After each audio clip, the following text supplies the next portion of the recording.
public comments for the accessory dwelling units. So if anyone is here to have public comments for accessory dwelling, you don't have to wait till the end of the meeting. So is anyone here for public comments like something not in the meeting? Thank you. Anyone here who'd like to comment on the proposed changes to the accessory dwelling ordinance? Okay, we'll close public comment. All right. Next is review and approval of the minutes. Do any of the board members have any? Well, first, I have a motion to approve. Second.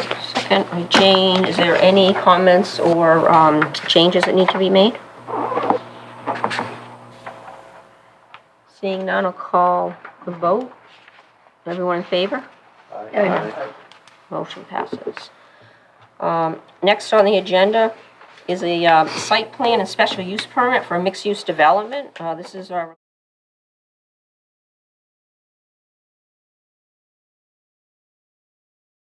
that we approved on April 12th, 2022 at the planning board meeting, requested by Walter Cheney Jr. of Cheney Property Management Corp., CPMC. This lot is located at 5056 Exeter Road, tax map U4, lots 11 and 15 in the M2A zoning district. Is the applicant here? Yeah.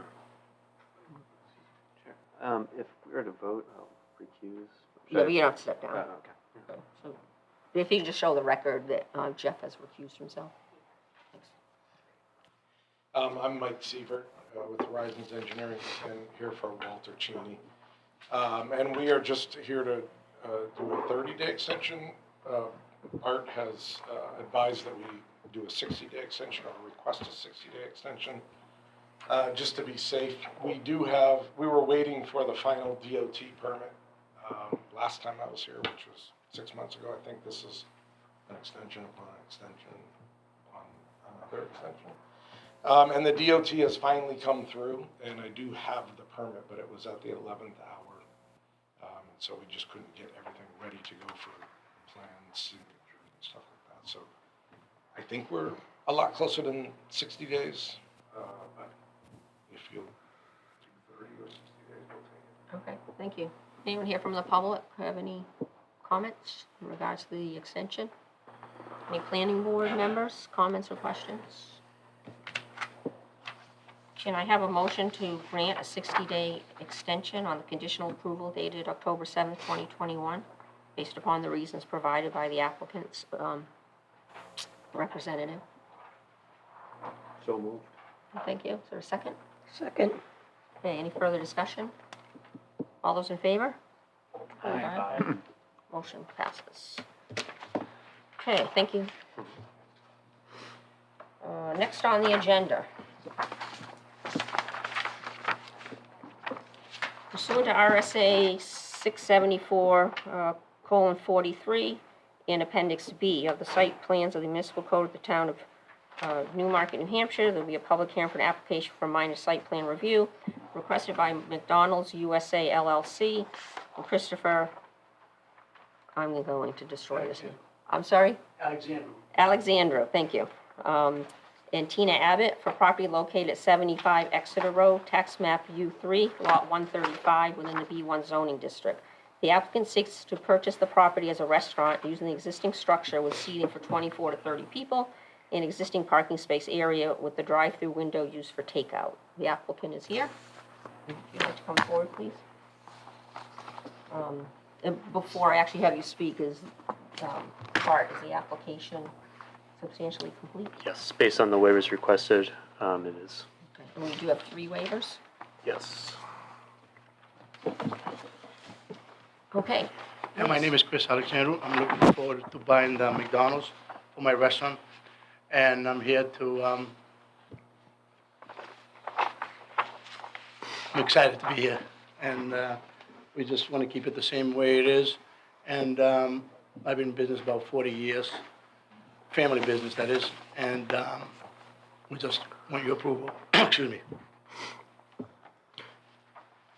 And we understand you have 3 requested waivers that are required. One is for a boundary survey, We're not changing it. which we already have no boundaries are changing. site sketch? Yeah, so a site plan in general. Oh, site plan in general, okay, we have Yeah. that from before. Yep. And your driveway permit, and it already has a driveway permit. Okay. So those would be the 3 waivers. Anyone here from the public wish to speak in regards to this application? Or do I have to accept the application first? Yeah, Okay, oh, I'm sorry, Mike. accept it, yeah, and then So public can I have hearing. a motion to accept the application as substantially complete? By Patrick, is there a second? Second? Any discussion on whether or not the application is substantially complete? Hearing none, all those in favor? Aye. Thank you. Okay, Can we open- application's been accepted. Yep. I'd like to open the public comments. Michael? Yeah, please.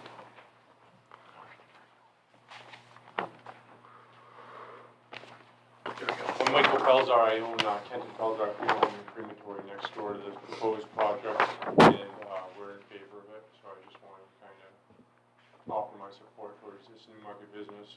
And I'd like to have them next door if it all works out. Thank you. Thank you. Any other comments from the public? Hearing none, I'll close public comments. Discussion by the board.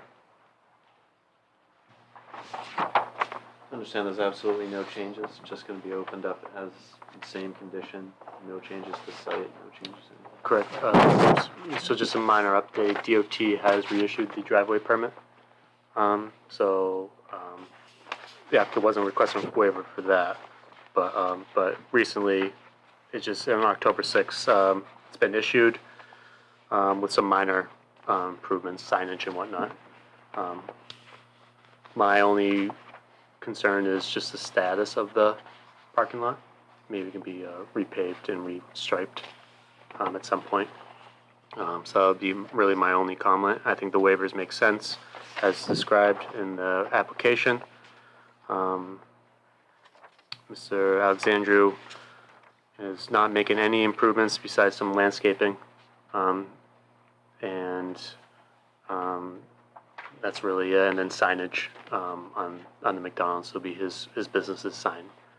But other than that, there's no other site improvements within this application. Everything will be maintained as is, as originally approved. Were you concerned about snow storage?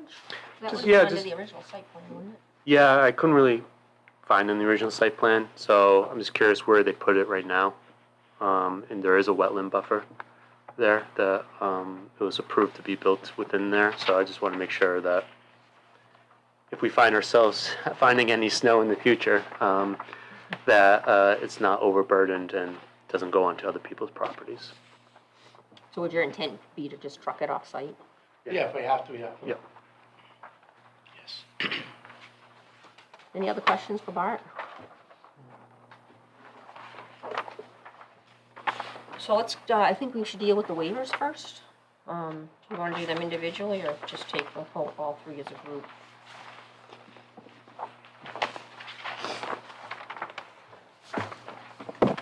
Where's the third one? C1 and 2.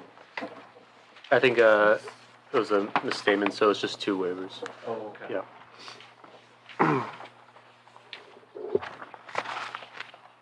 Oh, the driveway permit was just a review. Yep. Okay.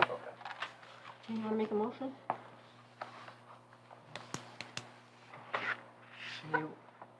I'll make a motion that we look at them collectively. Okay, well, we don't need a motion for that, Okay, okay, we just that's want to do it, okay. We do have these waivers. Yeah, so looking for a waiver for, to section 203A4, which is a copy of the boundary survey, 203A5, 3 copies of the site sketch plan. Those 2 waivers. Is there a motion? By Jeff, second? I'll second. By Tim. Any further discussion? All those in favor? Aye. Great, thank you. Waivers are granted. Is there a motion to approve the site plan with the recommendations by the town planner? Want me to go over those?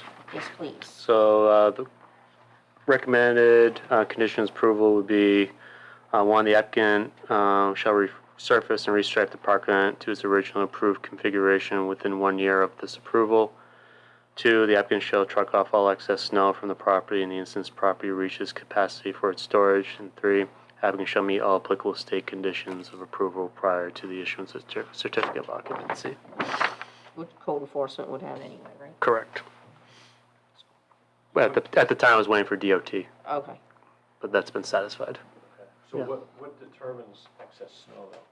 Well, if it's noticeable that it's over huge snow piles and it's Yeah. going over to Going over the the wetlands? it's trespassing onto other properties that Okay. be removed, or it's encroaching onto the wetland. Okay. Or it's taking up too many parking spaces. That too. Yeah, there's that too. Okay. Does resurface, is that full repaving of the? Well, yeah. So just a surface, so a top coat. I mean, You're not looking to have the applicant, you're not recommending the applicant dig up the paved correct. I'm looking for a just so people know where to park, and it's a smooth transition. Yeah. parking. Right. And the reason why for 1 year is plants are probably going to be closing soon, so I don't want to put that timeline. Your biggest issue is restriping. So that Restriping. people know where they, Correct. so it's consistent with the approved site plan. Correct. You want to delete that resurface? Well, I'm just not that familiar with the condition of the surface. I can put repaved. Put repaved. No, resurface, no, I think resurface is fine, resurface but it's sounds fine by I'd me. rather go, Okay. I wouldn't Yeah, want no, I don't want you to rip Yeah. up the whole Yeah. thing, regrade and everything. Yeah. Well, the I parking just lot's in work- good condition, it only needs to be repaved and maybe seal coated, but it's in good Seal condition. coated. Code, that's fine. It's in very good condition, Okay. That's what I'm looking for as a recommended condition. but it does need some landscaping right away. Yeah. It looks terrible. There's a tree that fell down, I think, I don't know if they cleaned that up, I wanna. That got cleaned up last week. Yeah, We yeah, we had yeah. a huge funeral, we used that. Someone needed parking. I was gonna go down, I wanna do it myself. and- No, and it you looks guys wanted much to- better. All right. So are there, is everybody good with Bart's conditions? Yeah. Okay, will someone like to make a motion to approve the application, subject to the planner conditions outlined in the October 11th planner report? So move. I guess that's the easiest way to do it. That is, isn't it? It all spells it out for you. Yeah. So, but we need a second. Second. Second by Jane. Any further discussion? Hearing none. All those in favor? Aye. Aye. Okay, motion passes, and welcome to town. We all look Yeah, forward welcome to Newmarket. seeing some Yeah. activity down there. Thank you very much, Yeah, appreciate it. thank you for coming. Thank you. And wish you all the best of success as well. Next up on the agenda. Let's see.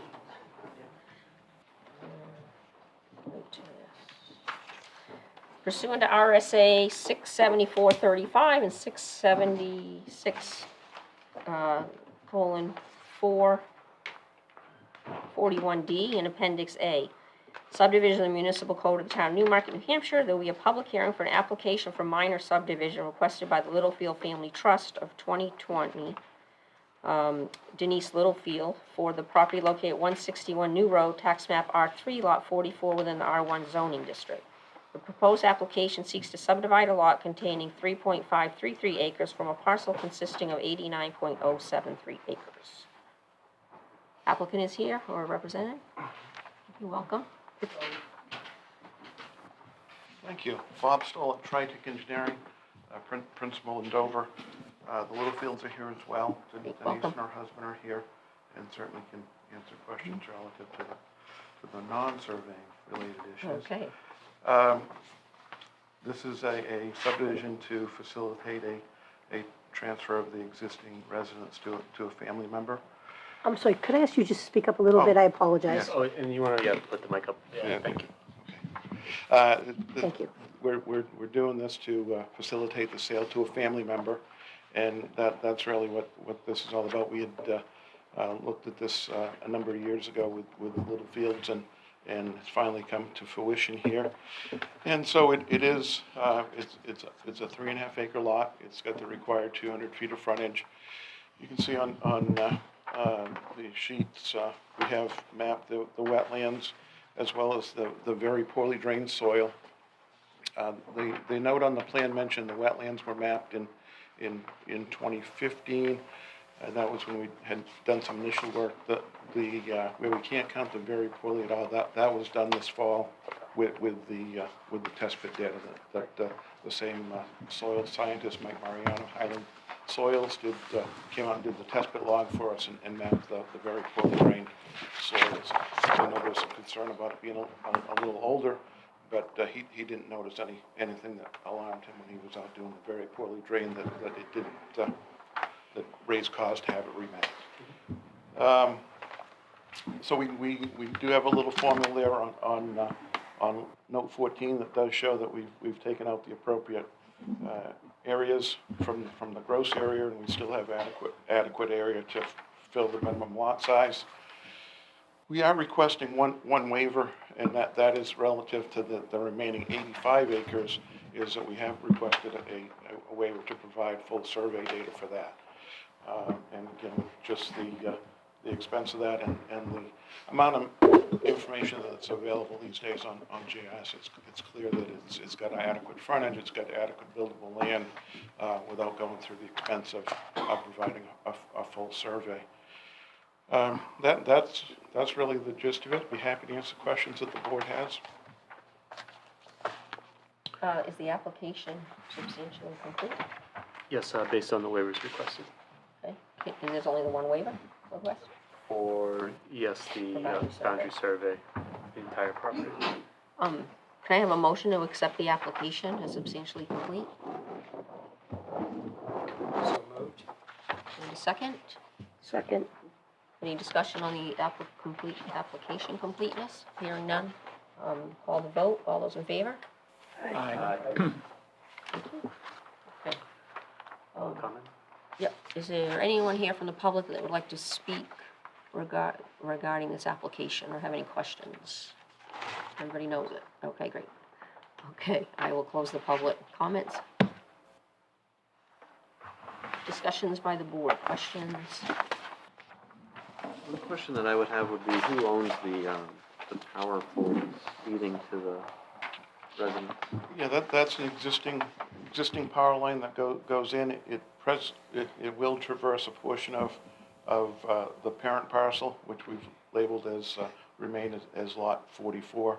So it does traverse that, but would still be covered by the blanket easement that Eversource carries. There is an easement there. Okay. Yes, exactly.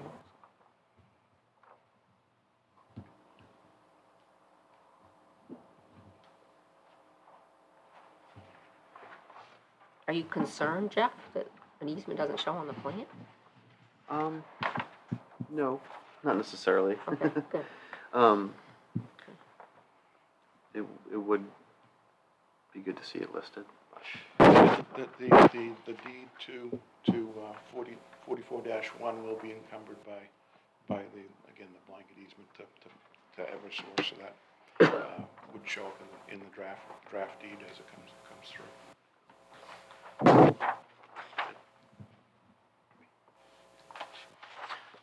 My only comment is, we just need a statement from the land surveyor, testing. There's a stamp, but there's a phrase that we have, so we just add that to the plans. Absolutely. Okay. I noticed too, there was a comment about monuments. Your regs asked for granite bounds at the front corner. We were a little concerned there, as you can see from the plan, where the corner's gonna be right at a fairly significant tree there. We were concerned that we'd be able to, didn't wanna cut down the tree to put a bound in. Sure. That makes sense to me. So My only concern, if that tree goes, something should be there in its place. yes, we will, typically we can, even when they're close like that, we can set a rebar that goes into to there. If that doesn't work, we'll set one online, and that'll be done before the plan's recorded. We'll note that on the plan. Very good. Thank you. Is that in your planner's comments? It was on it's as a condition of approval. Number 4. Any other questions board members have for the applicant's representative?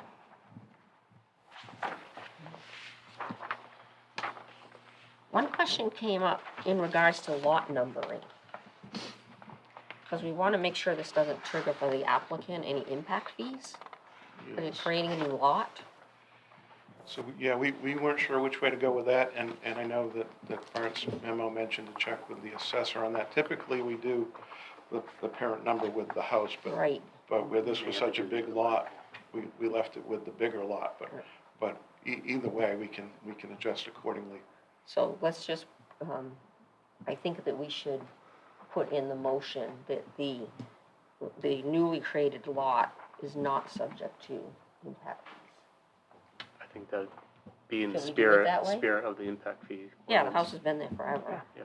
And if any development ever occurs on the adjacent lot, then those would be created. I mean, Right. I think the only catch would be if a building permit is now pulled for the new lot, which is really the parent lot, I should say, Yeah. right, the remainder land, Mhm. then that, because that's the lot, that would be subject to impact fees.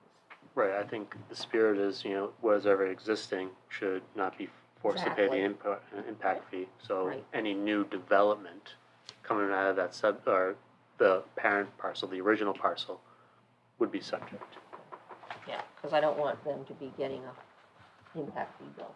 for something that's already built. Exactly. Did you understand that? Okay, Yes, Thanks. well, we appreciate that. it's, yeah. Okay, Bart, do you want to go over, sorry, anybody else have questions for the applicant? You want to go over your review? So, my conditions are as follows. Condition precedent, applicant shall submit a draft deed that completes the conveyance of the affected parcels to the planning department for review and approval prior, according to Rockingham County Registry of Deeds. 2, applicant shall submit all state approvals prior to endorsement of the approved plan. Just want to pause there. We did receive today DES's subdivision approval from the applicant. So you want to take that right out? We can, axe that one, I think. Yeah. Number 3, which is now the new 2, update the plan, update plan set reflecting the comments made at the October 11, 2022 planning board meeting and staff notes dated October 11, 2022. 4, surveyor shall provide a certificate of monument installation to the planning department pursuant to section 3.05C certificate of monument installation. 5, tax map lot numbers for individual lots within the subdivision plan shall be reviewed and approved by the town assessors prior to plan signing and recording. Conditions subsequent. In general terms, all precedent conditions are met. 2, street name and numbering shall be assigned by the town's 911 coordinator prior to the issuance of building permits for dwelling units within the development. 3, pursuant to RSA 673:3, file notice of decision, the plat and new deed shall be recorded at the Rockingham County Registry of Deeds. So the deed should have the utility easement, so that'd be number 1, including that. Right? And then we want the exception of needing this certificate of monument installation, except that southwest, and Jeff, tell me if I'm wrong, that southwest bound at the road? That's the one that we want to exempt that, right? Well, you still need a certificate of monumentation, but it But wouldn't it's be a not gonna be bound, it would be a granite. rebar. It'd be Oh, so we want required. that so let's do that in the waiver. Yep. Okay. Monumentation. Monumentation. Monumentation. Sure. All right, can we vote? So we're really gonna vote on 2 waivers. So one is for the full survey, to the remainder land. And then the second is to waive the requirement to set a granite bound at the southwest Fronting New Road. fronting New Road corner. Until such time the tree, as long as the tree remains. How do you wanna word that? I wouldn't expect that in 20 years if the tree falls down, that somebody would be held to putting a put a granite bound. bound there. They're just gonna look for the tree? We'll have some Well, monumentation put Right, there. so I got a Okay. question on that. So, But it's waive that doesn't have to be granite. right, so it doesn't have to be a granite bound. So I imagine that it can be another object that would be acceptable. I don't know, Jeff, could you speak to that? Another object currently? that would be acceptable? Or in lieu of a granite bound? Yeah, a 5/8 rebar with So- a cap is a typical monument that So- someone said, or something of the like. Right. you know. So I guess, I don't know if a waiver will need to be. Or like I say, sometimes if we can't get that in, we may go up the sideline a few feet and set something, and note that on the plan before we get it to you, something to that effect. That'd be useful, having a note on the plan saying that, yep. Yeah, if you were to set that prior to recording, would be great to show it if you do slide it up the line. Exactly, yep. Okay, so we have a solution to that. Yes. All right. They still need the waiver from the granite bound because of the risks. Yeah. Okay, so we've got those 2 waivers. And then we'd like to make a motion to grant the 2 waivers, one being a full survey of the remainder lot, and the second one being the requirement to set a granite bound versus rebar at the southwest corner of the lot by the road. So moved. Second? Second? Okay, any further discussion? All those in favor? Aye. Okay, waivers are granted. Now a motion on the approval of the application as submitted, subject to the conditions precedent and subsequent outlined in the planner's report dated October 11th, 2022, with the exception of number 2 under conditions precedent, which has been deleted. And including under precedent 1, that the utility easement also be noted in the proposed deed.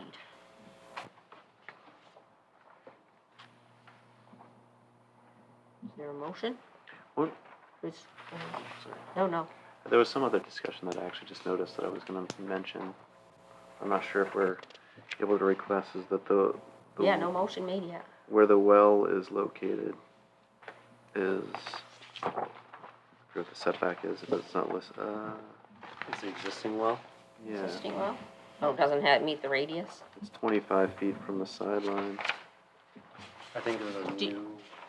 Yeah, I'm sorry, I think you have to, well, they're the same owner. You have to go on record that you've, there's some record at DES that, Yeah, what we've Okay. done with DES is shown a potential to replace the well in a different Okay. location if that needs to occur.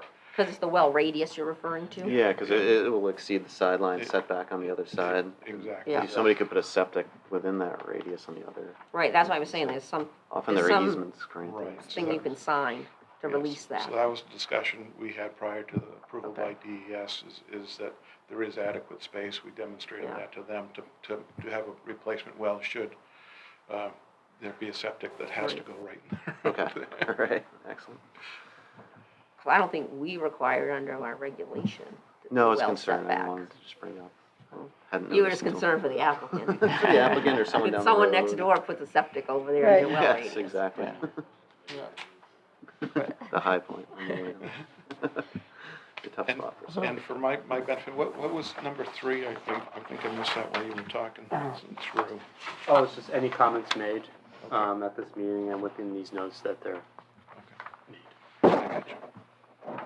reflected in the plan or. Okay, yeah. Well, I think it's more your staff notes about what he needs on the plan. Correct. The right wording. Jeff, I don't think you were looking for the easement to be on this, referenced on the survey plan. If you wanna put it, if you're modifying the plan, it'd be nice to have it. I would typically I would typically expect to see it on a plan, as a reference, just to put people on notice that it is there and there is an easement in existence, so someone doesn't come along and question if, 44-1 has an easement for the pole, and it's just public. It's on the face of the plan. Okay, sure. I think those are the only 2 items for discussion to be on the plan. Sure. Jeff, you all good? Yeah, thank you, sorry. Everyone else is good? Okay. Can I have a motion, please?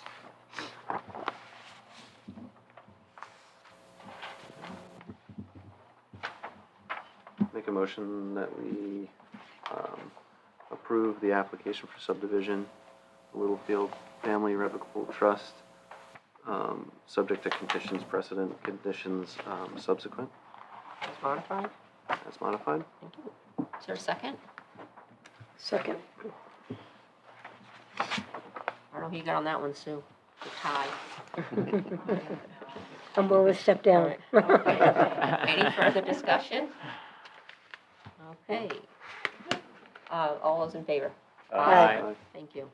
Thank you, good luck. Thank you. Absolutely.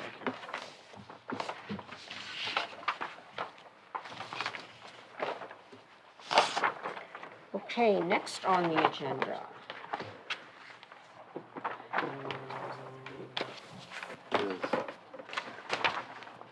Gary, in a minute.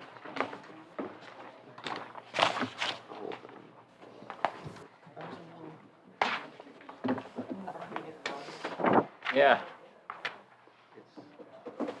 Okay, pursuant to 24-1, the zoning ordinance amendment procedures of the municipal code of the town of Newmarket, New Hampshire, planning board shall continue a public hearing on the proposed amendments to section 32-5, nonconformity, section 32-9, special use permits, section 32-11, definitions, section, why don't we close that door? Okay. Or, they're probably gone now. Sorry. Rarely you have someone using that. Section 32-155, the Wetland Protection Overlay District, and Section 32-234, accessory apartments, municipal code, town code of Newmarket, New Hampshire, that seeks to expand the use of accessory dwelling units or take any other action relative to thereto. Okay. So, Bart was able to kind of get us a revised draft to bring us to where we ended, which, so it's the proposed ordinance dated October 11th, 2022, incorporates in the comments and discussions of changes that we kind of had a consensus on from the last meeting, and so we would be starting on page 3. Down at limitations, ADUs are limited as follow. So I just want to make sure everybody's we're all on the same page at this point. Sorry, line is 118. 116, well, 116 is the. Yeah, 116 is the start, 116. Okay.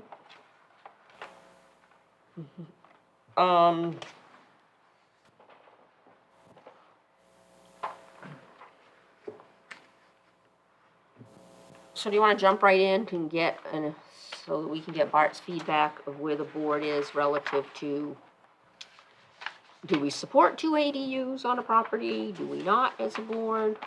Are we going too far with this at this point in time? I mean, just kind of like get a general, sense from the board as to whether or not we want to expand the ADU ordinance literally beyond just detached dwellings. And Eric can't be here, but he did call me, and we've had discussions on this, and he does not support 2 ADUs, on a property. Bart will have some good, reasonings why he, has proposed it, but I know that's what Eric's position is. I'd like to know what other people's positions are. And we could either just go around, or if somebody wants to I'll start. start and say, I support 1, no more. Okay? What would be the reason for, or I guess what would drive most people to want to have 2 ADUs? I mean, I can certainly see the need for 1, but. Yeah, it could be for larger families, that want to be close to each other. It could be for income, people with single-family home, extra income. Yeah. And 2 it's a cheaper alternative than a normal house, potentially than a normal dwelling unit. So it adds more flexibility, more property rights to those smaller lots. So those are, a few reasons. To any If I lot, could- because the proposal is for all lots. Single-family lots, correct. Right. The town council initiated or requested that the planning board review this, and their goal was to increase housing within Newmarket. That there's a big housing shortage in Newmarket, and the belief is that ADUs are going to provide lower cost housing for students or people working at Nick's and so I would think that the town council would support two, just because the goal is to increase the what we would call workforce housing availability within Newmarket. None of that point too is, it, creates those opportunities, different people, kind of, on a broken record I say this, but at different points in life, people are at different stages, and this is just a housing not diverse, but housing, how should I say this, a supply, different types of housing. This is just one piece of the equation of a whole broader issue of housing. So, my rationale was that it's a low impact way to provide more housing. One of the Low reasons. impact and Construction. Well, it's low. Land use, yeah. But it's also low impact in relative to tax, Yeah. the tax base, right? When I say low impact, it's not adding into the tax base as would be if you had to subdivide off the lot, because your land value's not changing, right? The only additional tax revenues that you're getting from an assessment perspective is the value of that next unit, whether it's a building or more square footage or however they're going to value a single-family home with 2 apartments. So it is a way for a property owner to, I would say, maintain a stable tax, bill with having more income. I guess my question to Tax efficient. my question to the council would be, if you're adding that much more use to a lot without an incremental offset in the generation of tax revenues, is that going to be in an unintended consequence of more of a burden or more of a cost to the town? Because now you're putting more families or more entities on one lot, as opposed to just one unit. and there'll be more cars on the road. There'll be More roads, services. more services. 100%, yep. That- Emergency services. I mean, that was one of the concerns I had, was just, as you just talked about, wear and tear on the roads, but more demand for the police force, more demand for the emergency services, also the school district. I mean, it could add to needs for, I worry about what it does to our master plan. This, I think, changes our direction with our master plan, and I think we need to understand what the ramifications of that are, because I do believe there will be some unintended, consequences to anything more than one per. And would it not be wise for us to start with one, see what kind of impact that has to the town, and then you can revisit it and say, okay, we now can extend that to 2, and then let's see what the impact to the town is. I'm also worried about our water. What type of drain does that take on our water? And we just went through all of that with the Capital Improvement Committee about, needs for the town for that. So those are my major concerns. I'm very open to the idea. I like the thought process to it, but I just think adding 2, where are all these cars going to go? We have hard enough time with vehicles now, with wear and tear on the road. And, if you drive by a nice residential community and you see all the cars could be lined up on the street, some cars would be lined up on the lawn, some cars are going to be lined up in the driveway, because in a regular home, you can have 2 to 3 cars. If you're going to have these additional units, maybe that's another car and another car. I don't know, but I am concerned about the value of other people's properties surrounding these types of lots. And I'm just curious what everybody else was thinking.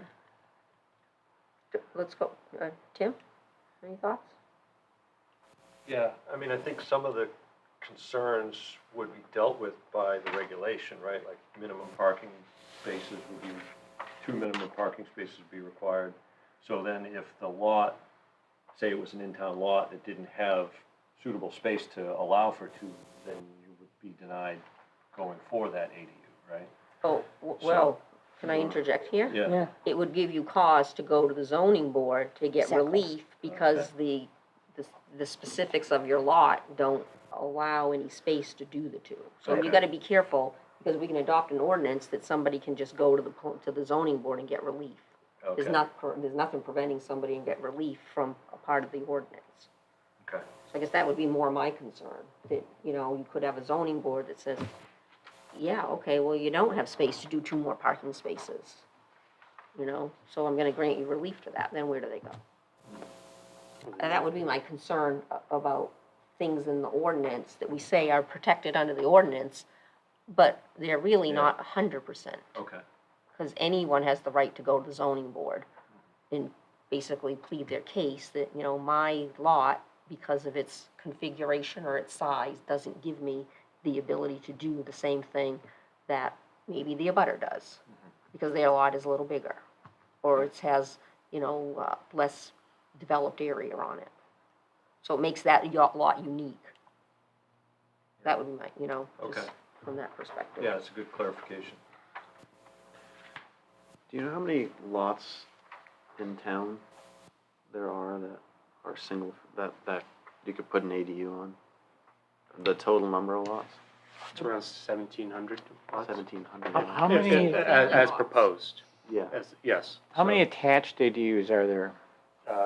It'll probably be all of them that were approved, so around 40. Well, Oh, wait, no, wait, less no, than no, that, let's yeah. back up, because we have the component. How many, I think it's a double-sided question. How many approved ADUs are there in Newmarket versus how many ADUs are there in Newmarket? Because Newmarket has, as a history, being a mill town, right, and also being a town that had many kind of multifamily, you know, multifamily generational people under one roof, there are many, you know, ADUs in Newmarket that are either attached, right, in the dwelling, or in a detached structure that are just not permitted. They came into play well before any of the ordinance. So in order to figure that out, you'd have to go through each single-family tax card and determine, does the assessor have it recorded as an accessory apartment in there? Right? So it's not 40. We can't be using, oh, we only have 40, let's have more. No, that's been through the process. Yeah. Correct.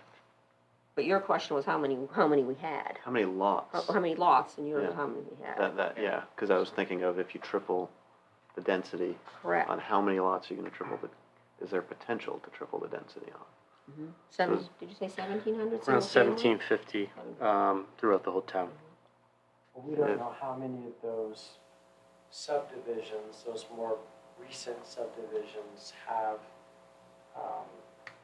rules that outlaw ADUs. There's a lot of them that do, I sense. Do they have the ability to under the state RSA? Yes. Yes. Currently. It's a covenant. Covenant. So it's not That's subject to that, yeah.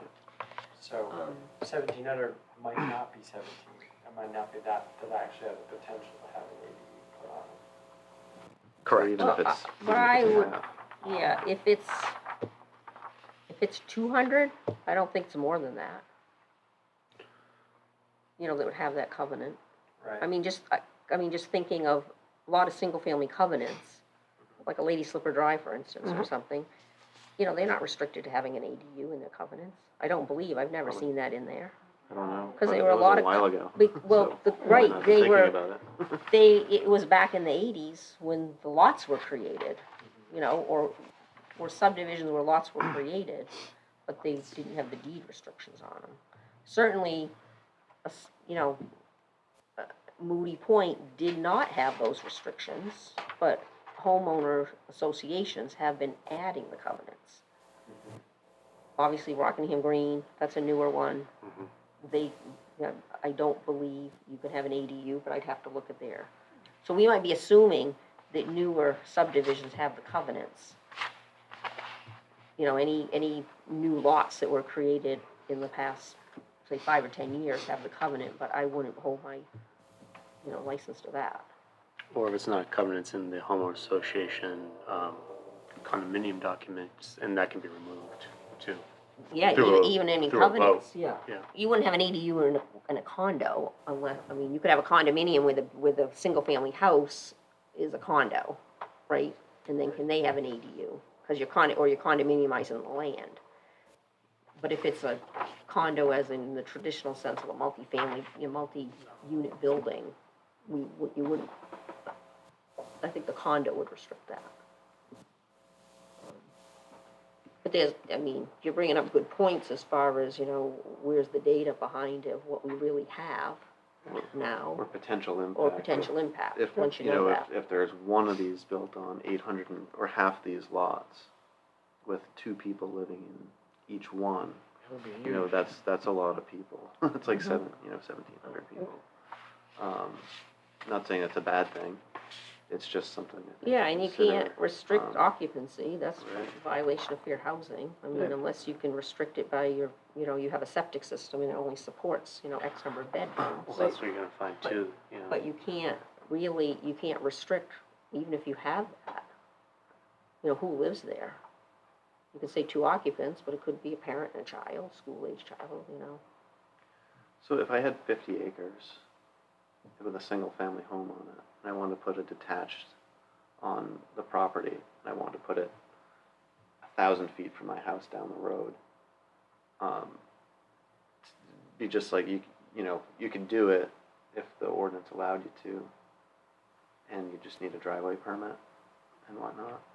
Depends on how long that driveway is, I mean 1,000 feet like down the street, so it's still, So it has its own driveway? yeah, so they have their own driveway, is that allowed? No, you have to No, come not in, you have to come in here. the same Oh, driveway. same and then driveway. come off that It driveway. has to be the same driveway. Right. And I don't think the town would give a property owner multiple driveway permits off a single lot. Now you have to use the existing. And you have to use the existing You're under trying your, to- I think you you're already trying wrote to- that in there. Yeah, right. Trying to keep it dense. You're trying to, you need to. Compact. Compact. You don't want to, the idea is not to sprawl. Yeah. It's Or to, to increase the impervious surface. so, Beyond a correct. point. Well, yeah, I'm saying if you, like Jeff's saying, if you had to put more driveway in, you're obviously increasing impervious Right. surface then. I think, look at the language. The other thing It has to be I so worry about close. is, sometimes you can't even go downtown, because there's so much traffic, people pulling in and out, and again, I don't think we understand the entire traffic flow that could happen just for downtown. I'm just a firm believer you crawl before you walk. And, Right, so we know where you're at. yep, sorry, I just wanna be on the record. Okay. I think it's tough for me to assess without actually going through the more of the regulations, because like the driveway thing, if we discussed it a month ago, I don't recall, and if it's after this, we haven't. We stopped at standards. No, we stopped. We Yeah. got to here. Yeah, So like I we're didn't know if it going was. through, so you hadn't right. had a chance to really review it yet. Review that yet. I'd be, Patrick, any thoughts? I mean, part of me says that we're putting in the regulations so that a second one would have the proper reviews, but I am concerned about, that level of increase in densities a little bit. The thing that, one of the concerns I have is that it is the car traffic, right? Because if I knew that people were gonna be all walking, or we had a more walkable town, then it might be different, but I think we're just be increasing a lot of cars too, and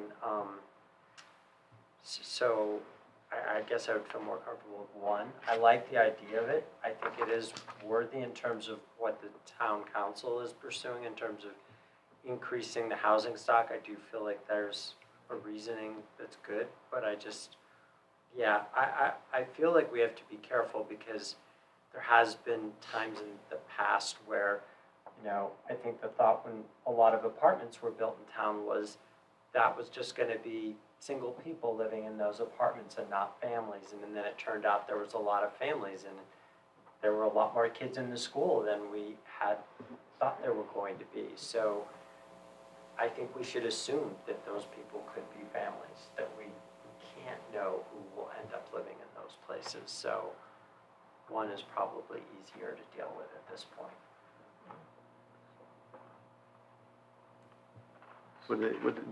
Are they both, so if there are two of them allowed, is this currently written so that one has to be attached, or you can No. have two You detached? can have two detached, but the second one has to be smaller than the first one. That's how Bart has proposed it. So you have a descending size, primary, so kind of architectural wise, unless you're using the. Russian nesting eggs, Right. right? Right, well, I mean, think Unless of you're it as using like a, existing infrastructure, that kind Yeah, of complicates the right. equation a little bit, but Where's Goldilocks, right? Right, if your first one's an actual building and the second one's in the old garage, that's bigger than the new building. right, well, so through the permitting process, through the planning board process, planning board identify which one's the primary and then the secondary. But that primary ADU, or the PADU as it's called, has to be larger than the secondary. I'd be more inclined, I think, to support two if one had to be attached and one detached, to limit numerous buildings on individual lots. well, yeah, and I had brought up to Impervious Bart, roof area. the original review was, you know, even having both attached, I mean, you could see a conversion of a lot of the larger buildings in town becoming like 3-unit. You know, there's small units in each, but it becomes a 3-unit building. The regulation requires one of the units to be owner occupied, but who's policing it? You know, unless we do a form.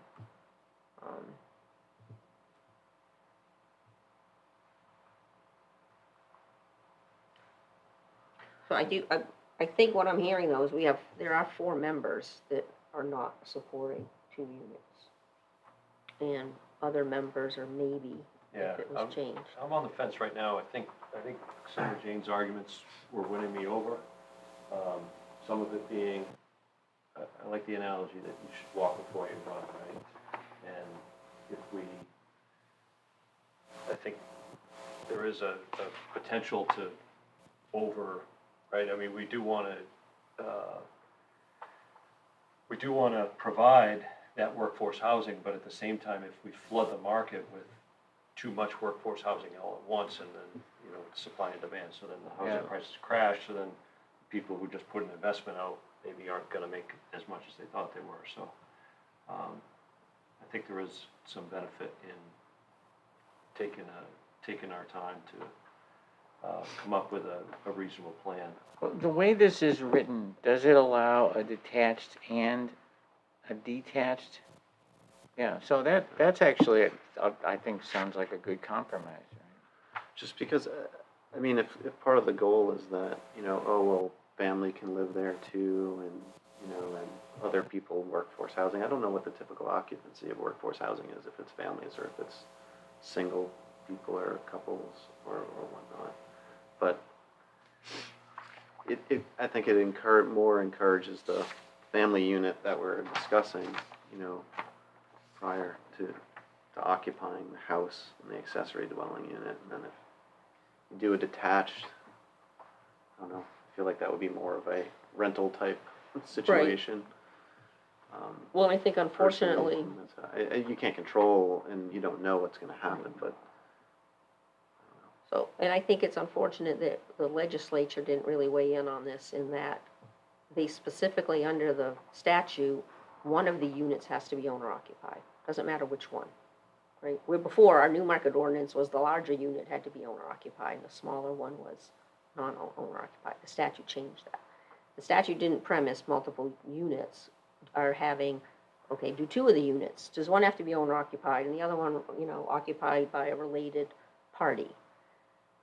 I'm not sure they could legally do that under fair housing, you know, but I'm not sure if they even contemplated that. But it goes to your, you know, to the idea, that's a great idea, you know, you've got this whole, the family that stayed on the farm, and right, and then you just built another building for, probably like what the Littlefields are doing, okay? Now the grandkid needs a building.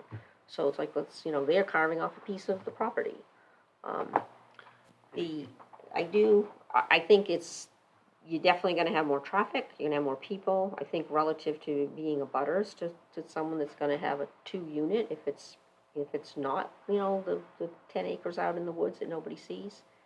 Could you have impacts on abutters? Because now you have multiple units of people in there, whether it's a family unit or individuals. I think that's a good point, in that it could help people, older folks that own a single-family lot in town, stay on the land where they have a fixed income, they can't afford the taxes. They could, and their kids can't afford to buy a house. They could convert part of the dwelling into an ADU, and then the other family could help, pay for the property by living in the house. And if they needed extra income. But you Then they can't, could- I don't then think they you could- can regulate that. No, I'm not saying you would regulate it, I just see it as an opportunity for that to happen. And you could increase your income to pay to stay in your own house by putting in a detached ADU as well. I guess that's kind of where I was going with. I don't know that I want to see like every single family lot have 3 buildings on it all of a sudden, but if, 2 is kind of more typical of like, if you're gonna keep kind of like the way the town looks, usually there might be a house, a garage, and a shed or something. Then you're kind of keeping the more traditional neighborhood look that we're accustomed to, I think. I think from a placemaking and site design standpoint, this is where the planning board will have a really good opportunity to comment on, is say if it were to be allowed for 2. Keeping that, neighborhood character as a single family lot. Where's the house, what are they gonna look like, how are they gonna interact with each other? You're kind of trying to maintain that continuity, the neighborhood continuity, but also allowing for more opportunity for more families to move in, or individuals. I wouldn't go as far as to say I think the ordinance should be, the first must be attached and the second can be detached. So one of them. Yeah, I would say either one could come first if that was. I just think we need to be careful because the statute states that basically you as a town don't have an ordinance to say where the owner lives. We could say be owner occupied. It has to be owner occupied, but you can't say like the owner's gonna live in the little unit or not live in the little unit. No, Okay. Or the detached versus the attached, so I guess maybe I just misunderstood what you said, Jeff. I was saying that,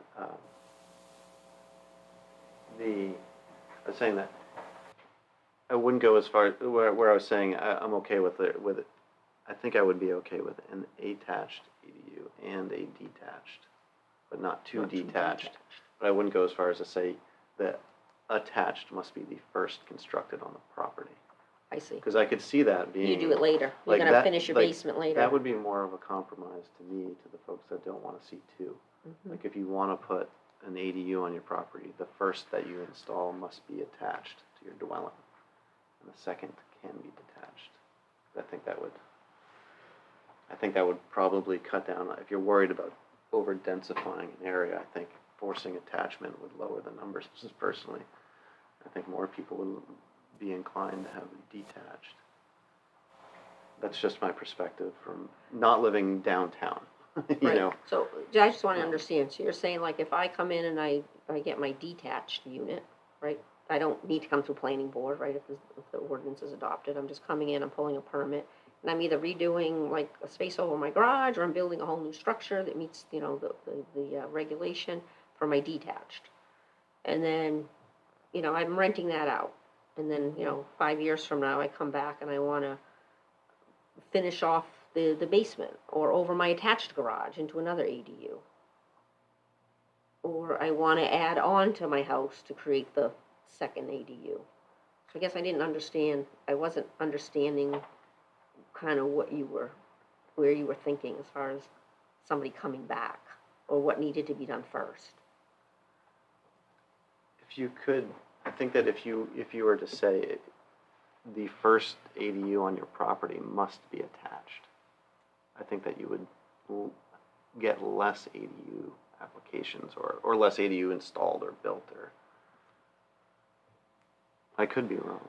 Yeah, But I think somebody should have the option right up front, because there'll be a million reasons why you may not want it attached, right? It could be.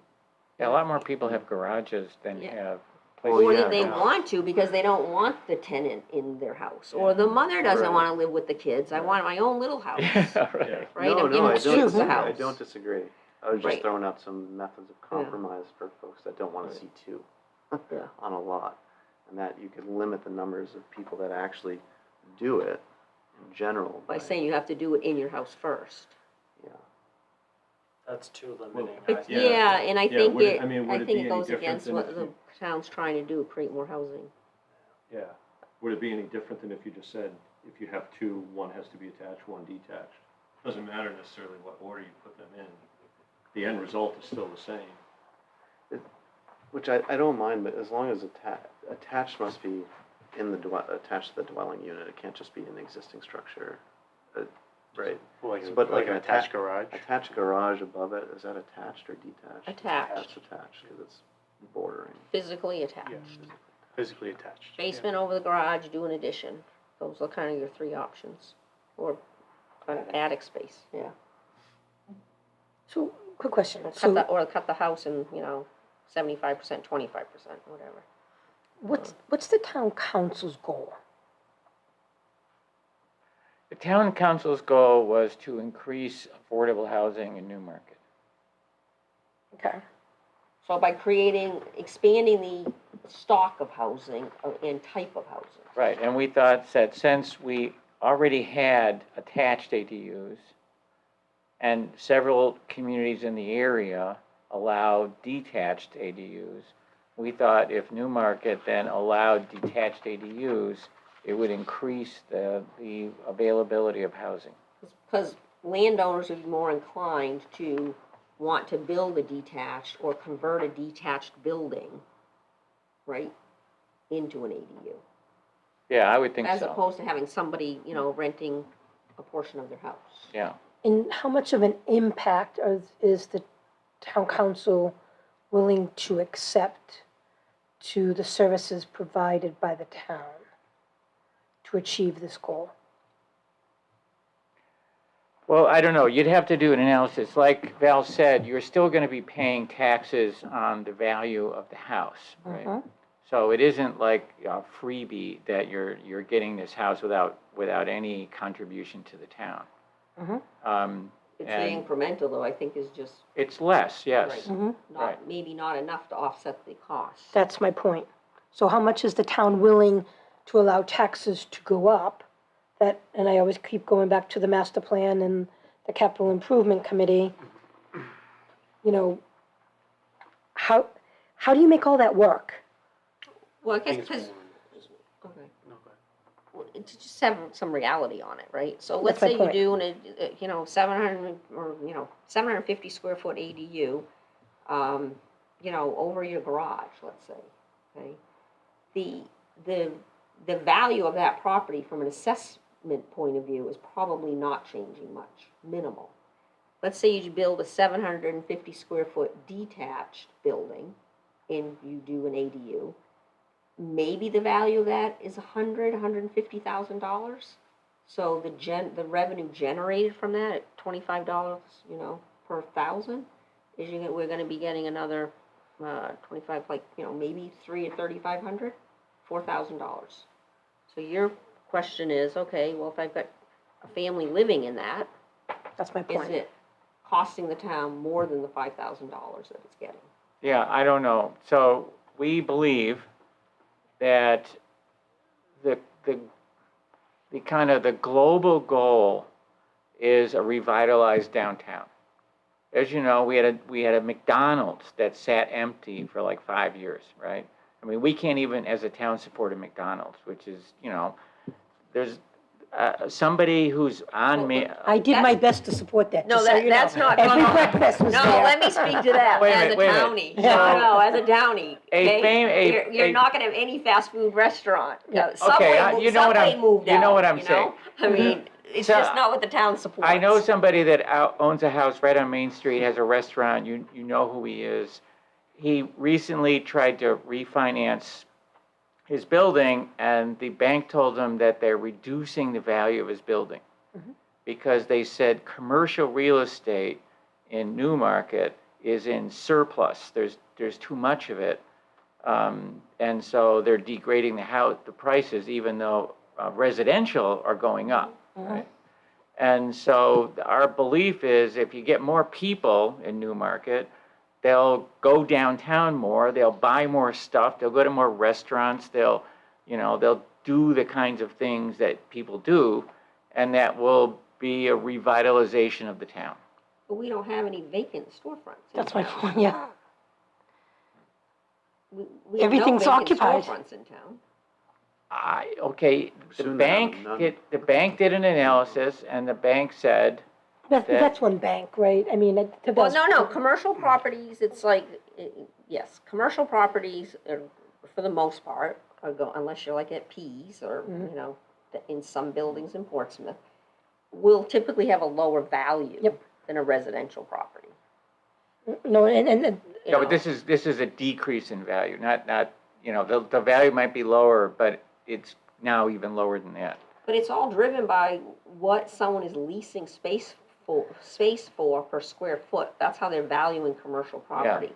What's the lease rate per square foot that you can generate for that space? Okay, and then if you have, residential units in it, what's your rent rolls?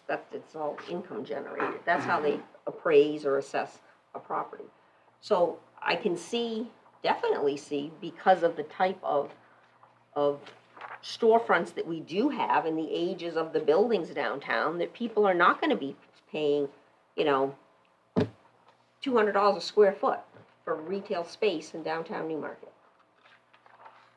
Right? That's just not gonna happen because we don't have that type of commercial space here. Because we don't have the population density, right? I mean, No, why is it $1,000 a square foot in Manhattan and it's only, $100 a square foot here, right? because they don't have buildings that are not falling apart, but Exactly. that are aged. Manhattan's brand-new skyscrapers, and it's Not the a different number of world. people. I mean, it's more what the people will support that's going to drive the space, Is Starbucks gonna come here? Because are they gonna pay more for premium space and have a really nice build-out space? Okay, I'm not a commercial broker, but I'm just, Yeah. just kind of making an analysis. So will they pay more per square foot? Yes. It's gotta be premium space. It's not in our current, inventory, if you will, or stock of commercial space along our main street. But someone like that absolutely needs the traffic count, right, Right. to be able to support that dollar. But is it gonna be enough to drive the people that own these buildings downtown to basically tear their buildings down and build premier retail or restaurant space? Well, yeah, I would hope they wouldn't ever tear those buildings down, but, But that's the only reason they're getting those types of rents over in Portsmouth, is all of the revitalization of the buildings. yeah. Well, I mean, what's the that's what I was trying to get at with the number of people.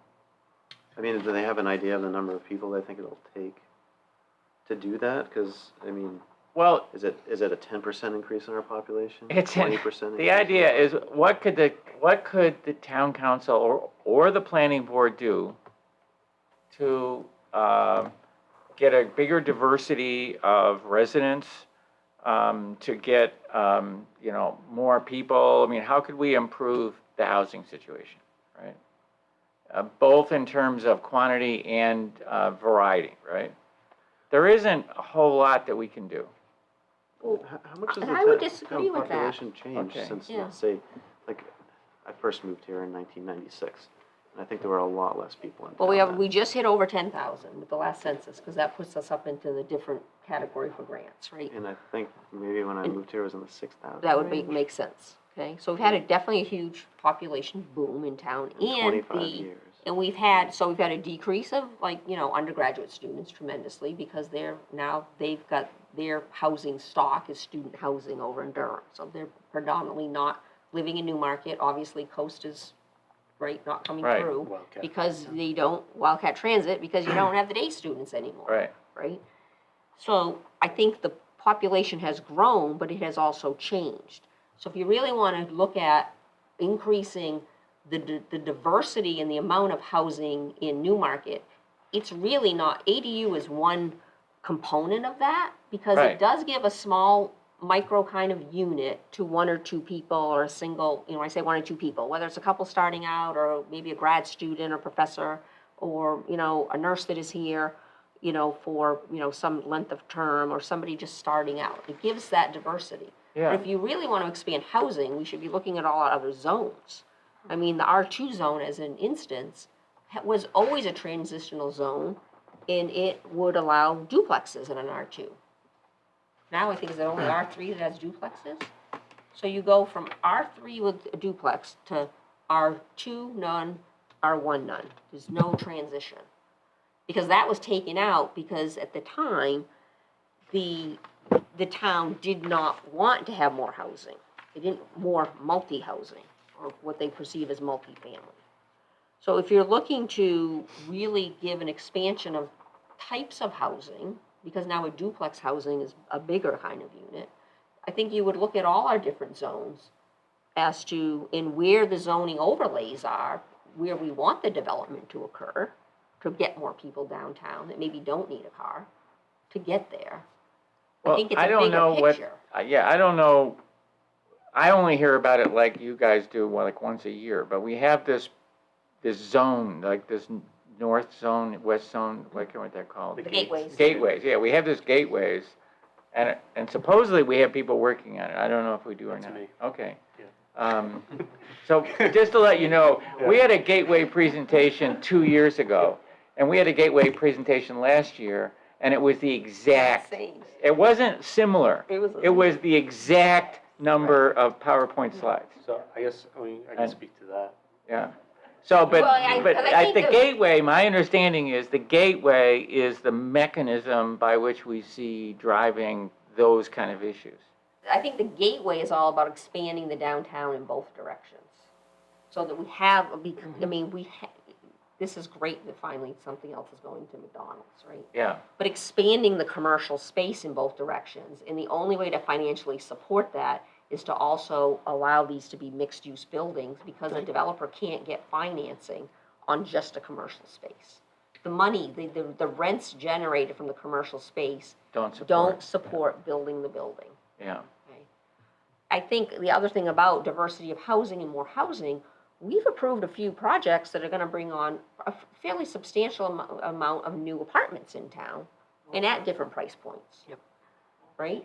Walter. We have Walter that now can finally move forward. I'm not sure what's happening on Railroad, but, you know, we do have approvals out there, and we have subdivisions. I mean, they're building out up on Bennett Way, Yeah, you know, so we have population that we have a lot of construction going on, but we're gonna see that population. Just on my road, 5 new houses in less than a year, with at least a minimum of 2 people in each one.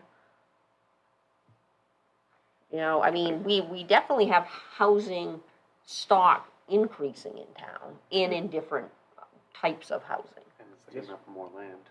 I guess my point was that the population has increased significantly in the last 25 years in this town. And Like why? a lot. Why? But commercial real estate values are still, you guys are saying they're low.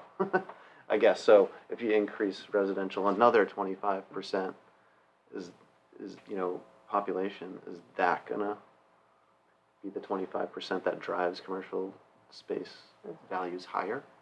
That's, you know, if that's the impetus, I'm just. yeah, I questioning don't based on know. that, you know, I mean, I know a lot's happened since then. Yeah.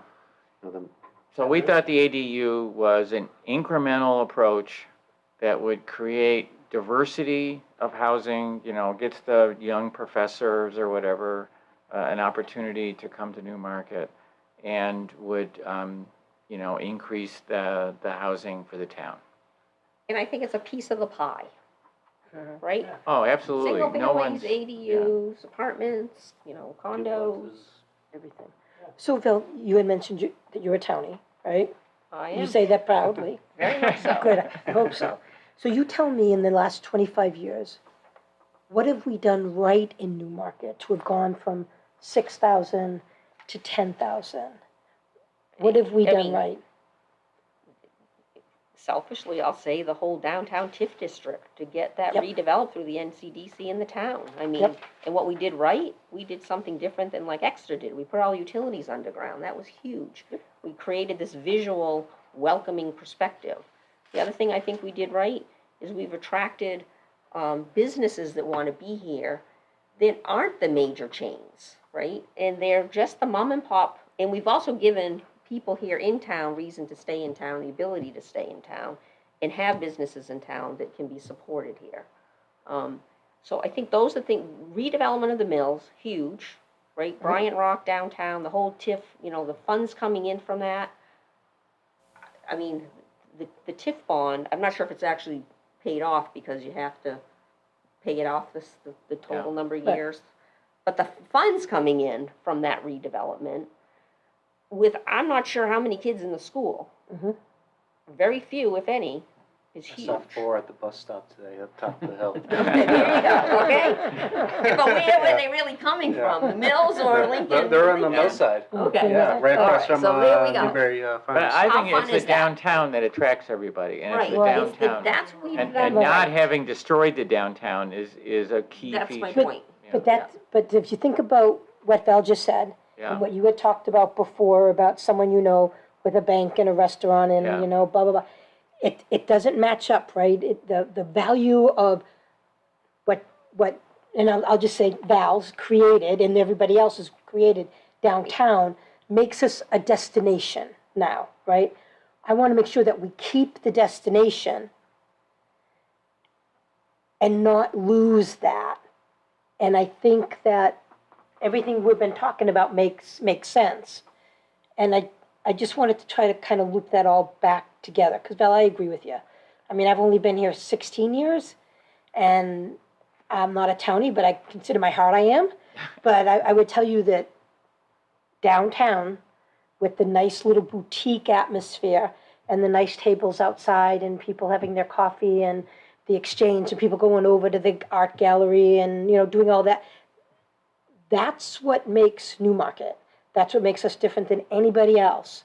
I don't know if 2 or 1 or 3 units would change any of that, but I always worry about the unintended consequences of what could happen. And I don't want us to lose our master plan, because that's the foundation of all the great work that Val and the previous boards have created, and the town council's created, to be honest with you. So, and I promise this is the most I've talked in the whole time I've ever been on the board. No, when you talk about it, you don't want to ruin, the biggest thing, and we all know it, is the parking. So if we're gonna have the zoning change to add more density downtown, that could be a problem without addressing the parking. Right. Yeah. Because now all of a sudden you won't be having the people coming here as the destination. Drove all the way to Newmarket, couldn't find a place to park. Yep. Right, wanted to go to the restaurant. People want to come to these restaurants. People want to come to Newbury Farms. They want to go to our library. They just want to walk around town. Yeah. But if you're really coming here as a destination and it becomes impossible to park, how many times are you going to do that? Yeah. Roll the dice. Let's go to Newmarket, but we might not be able to eat. We've got to continue on to Dover or Durham. I think it's, I think we have existing facilities that are underutilized too. I'm thinking on Railroad, I'm thinking Beach Street Extension. So what can you do for development-wise that will allow people who want to park there, and as they're walking downtown, I want to stop in maybe this wine bar that will open across the street. I want to stop, Horseshoe Cafe or whatnot. Exactly. So kind of walking your way down. So creating those opportunities. So it's like, where are those opportunities to allow for businesses to grow? Where are those opportunities for housing to flourish? And the common thing I was hearing from your comments is people, connection, community. So is this an opportunity to create more community? And I think it is, but how much addition to the community makes sense for the town as a whole? Well, I think you have a majority right now for one ADU, right? Correct. Yeah. But I mean, I don't want to cut off anyone's thoughts everybody has, their contributions and they're all valid. I think it's, Can you do an and impact fee for a second? you'd have to go through the whole impact fee ordinance, That would have to be charge an amended as well. impact fee. Because then you'd be able to help solve parking infrastructure problems, maybe. Open. But then Take a are long you, time to put together targeting that it much to money. one zone or? Right. I think based on the RSA's, I think if it were to be an impact fee, it'd be for detached. Yeah, that's what Actually, that's no, what I you meant. know, I meant for a single s- families are I was subject thinking- to, I was thinking for just a so second. I think, yeah, that could Not be for- a for- Yeah, compromise. No, my point was, we'd have to redo the whole impact fee, and you gotta go through and do, in order to Analysis, adapt yeah. an impact fee, right, you've gotta do the analysis, and then again, right, from point well made, Jeff, the impact fee is to go to new infrastructure, right? So it's the impact fee for parking, and it goes into a parking lot fund.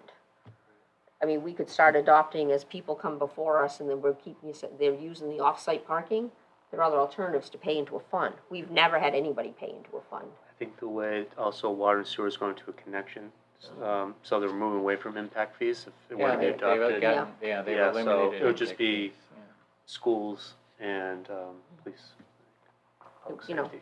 Better off to do some kind of new tip for a Recreation. parking garage, and then that parking garage is gonna facilitate a revitalization of other properties, either along Main Street, like what happened with the mill, or off Main Street, like you see in other towns. Yeah, what we really need to do is get the old town hall and put in a multi-story parking right there, right? Okay, good luck with that. All right, now, we have gone so far off with this discussion. But it, Oh, yeah, it's okay, been good. Bart has one more comment. One more. About two units. Would it be more, more acceptable, or would you be more willing to consider it if it was only in certain zones? Having 2 units. 2 units. All right, let's have everybody think on that. Right. Because we're not voting anything tonight at this meeting. So I think one of our exercises, go back, between now and the next meeting and think about that. Also, and think about Jeff's comment.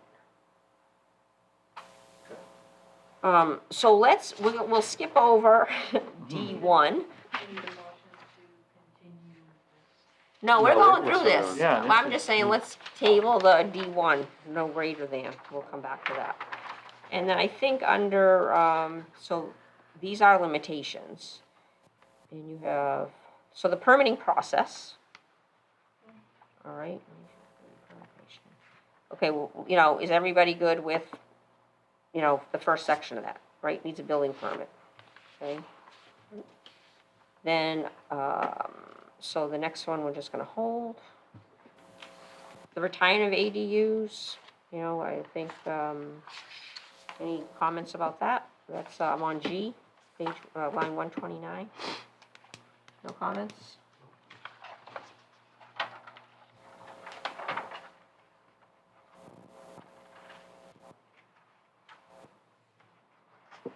Sorry, I wanna make sure I'm not skipping over anything I had here.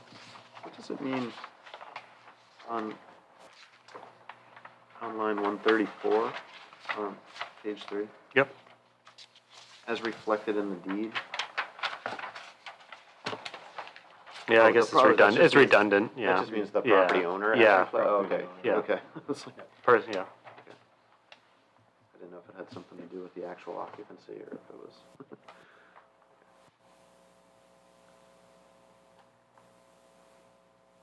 Yeah, because that would be redundant.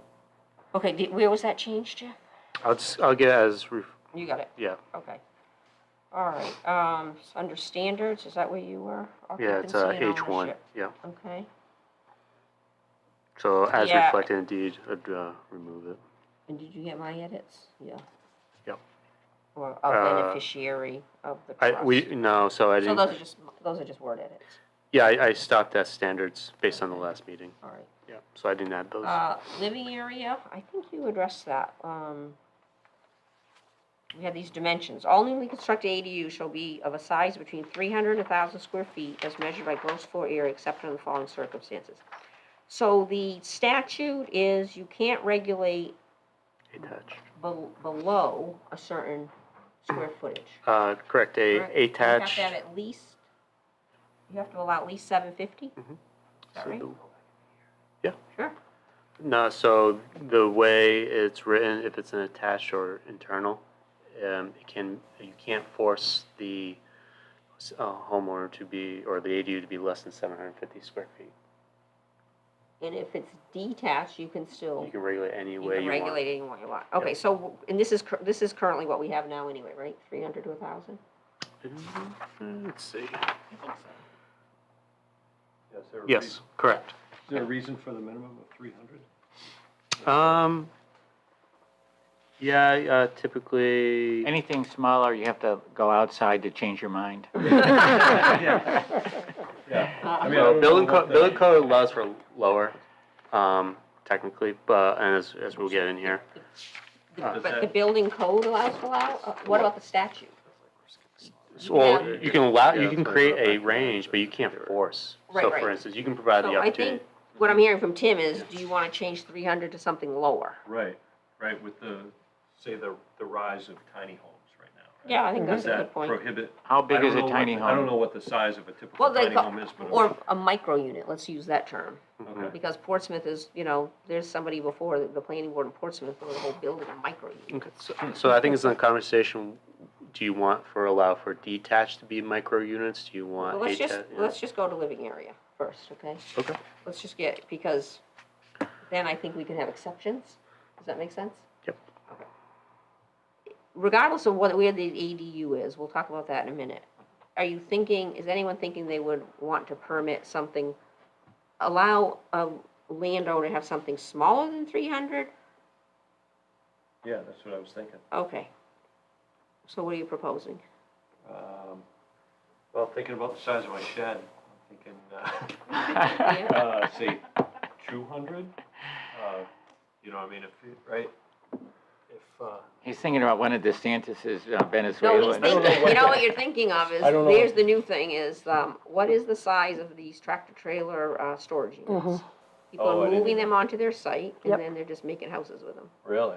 Yeah. Now, ours need to be on a full foundation, I think, is one of the building requirements. Right, and it has to be But compatible. that's like Yes. that's like a thing. Really? 40 Uh-huh. feet, probably by 10, Yeah. they're probably, Wait, it has but to they're be probably, I'll bet they're full over 300. A foundation, permanent foundation. Yep. There's a tiny house out on, New Road. New Mill Road, That's yeah. probably not Yeah. 200 square feet. Yeah. Really? My It shed's looks- 100 Yeah, that now, It doesn't was- look that so- tiny. And that was just a single-family house built on Correct. a lot.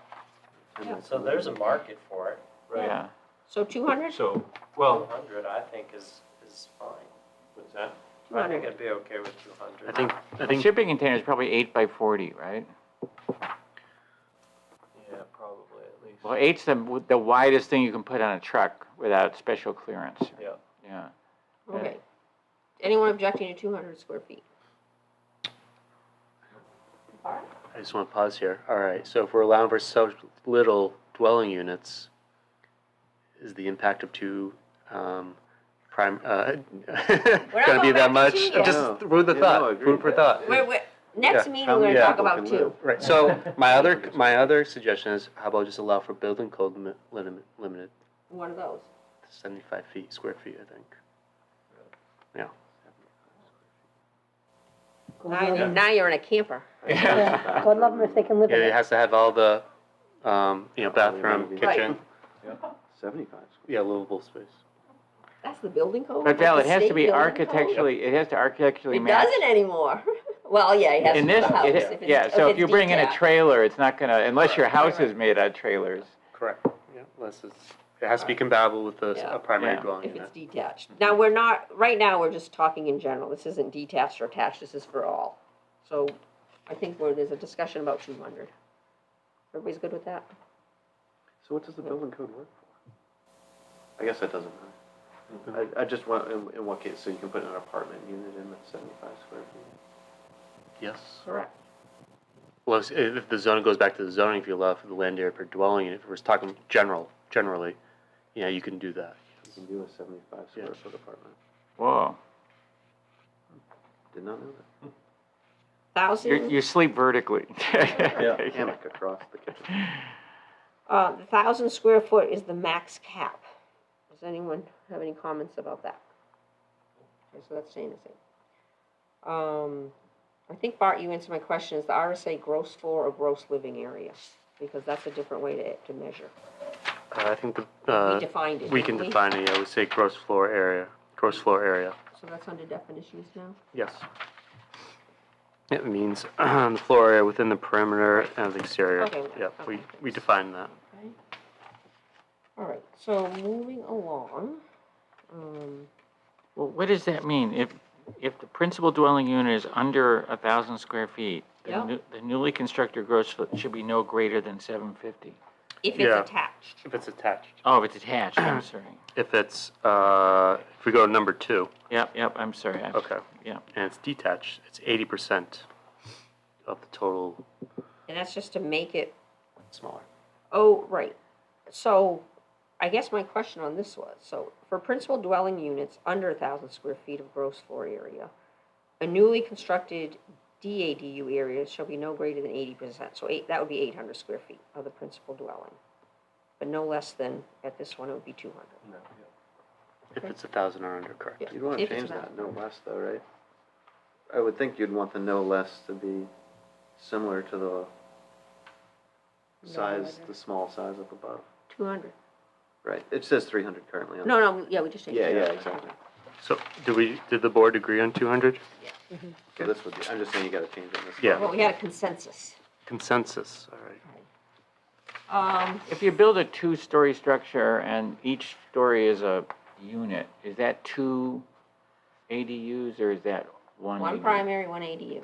You Right. always have to have a primary. No, you have a house. Yep. Yeah, And then you take your garage or whatever, you make a 2-story structure out of it. It's not, And that's there's an not permitted. apartment in the Well- bottom and an apartment in the no, you top. can't, that's 2 ADUs. That's what I just That's asked. what he's asking. Is that Yeah. classified as two? Two They have 80 two ADUs, but they have to be They have separate to be buildings. with, yeah, so two ADUs on themselves but- cannot be in the same. Yeah, and we're not talking about 2 ADUs. Well, I'm just saying, you said 2. Yeah, you brought it up.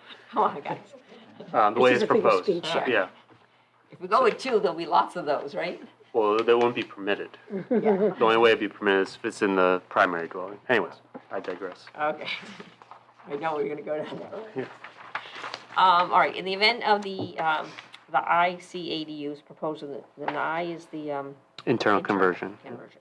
So the house is already there, somebody's gonna convert the basement, into an ADU. So so you have in the principal unit or a pre-existing attached garage, a maximum of 1,000 square feet gross area is permitted. Yes. Okay. And so what we're saying is it really, in that conversion, it really just doesn't matter about, so really, 1 is for if you're adding on space. This one is converting existing space. Mm-hmm. Do we care? I mean, are we really getting this very complicated? Sorry, public comments are later. That's, why does it matter if something's internal, you're adding, it's on a garage, it's detached? I would You're not think it would changing the be- I think it would exterior. just be simplified if it was just, no smaller than 200 square feet, no bigger than 1,000 square feet. And why does it matter where it is?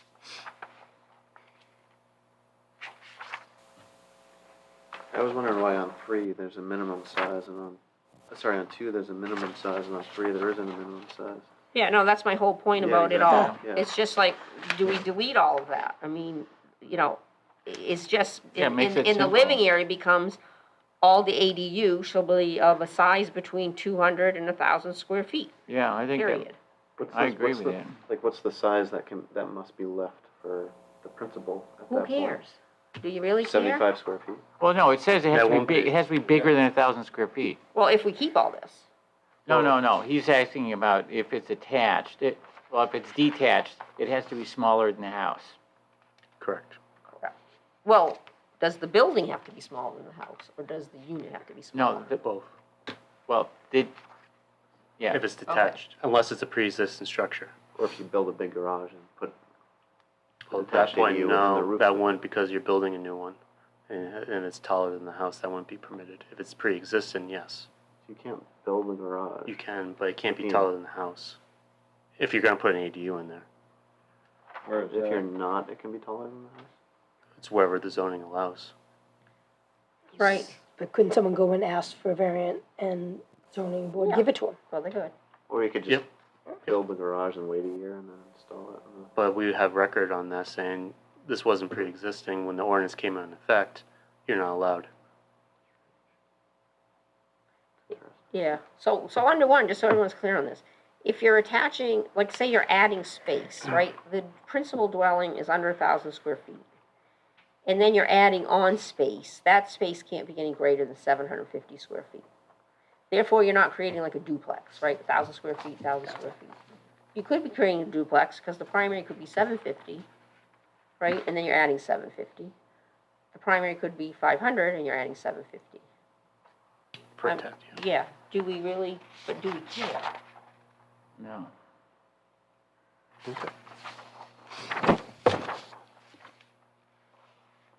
Yeah, I mean, is there really? I think what you're trying, I know where we're going with this, is that if it's 1,000 square feet, you don't want your new accessory unit to be bigger than That was my the point. primary. To say, like, if your house is 1,075 square feet, you don't turn 1,000 feet into the accessory dwelling unit and leave 75 square feet to be the Right. primary dwelling Yeah, unit. no, It you has to be can't, eighty percent of the size. The ADU has to be 80% of the size of the primary dwelling unit. max. So why, if we have, For us, for if we detached, have well, the- we're hamstrung by the RSA if it's attached Yeah. or internal conversion. It has to be 750 square feet. There's no way regulate that. lower. Can't be lower. You can't force it. You can allow for it to be lower. You can't force a homeowner to build less than 750 square feet. Or to convert. Same thing. It's within. and we're going to 1,000 instead of 750. So you're forcing them to leave the primary dwelling unit smaller in some instances, maybe. So maybe the way to actually reword this is, we've got our range, Mhm. and then, in no event shall the ADU, regardless of where it is, be greater than 80% of the primary dwelling. Except, with the exception that, dealing with RSA, that the ADU would be, could be a minimum of 750. It's not a minimum, it's the threshold. Threshold would be no less than, can't compel to build less than 750 square feet. You compel them to. Correct. So we could have that one statement and then tie in the RSA as the exemption. So therefore, if we're just saying no, because right now we're saying no ADU that is lower than 200, greater than 1,000.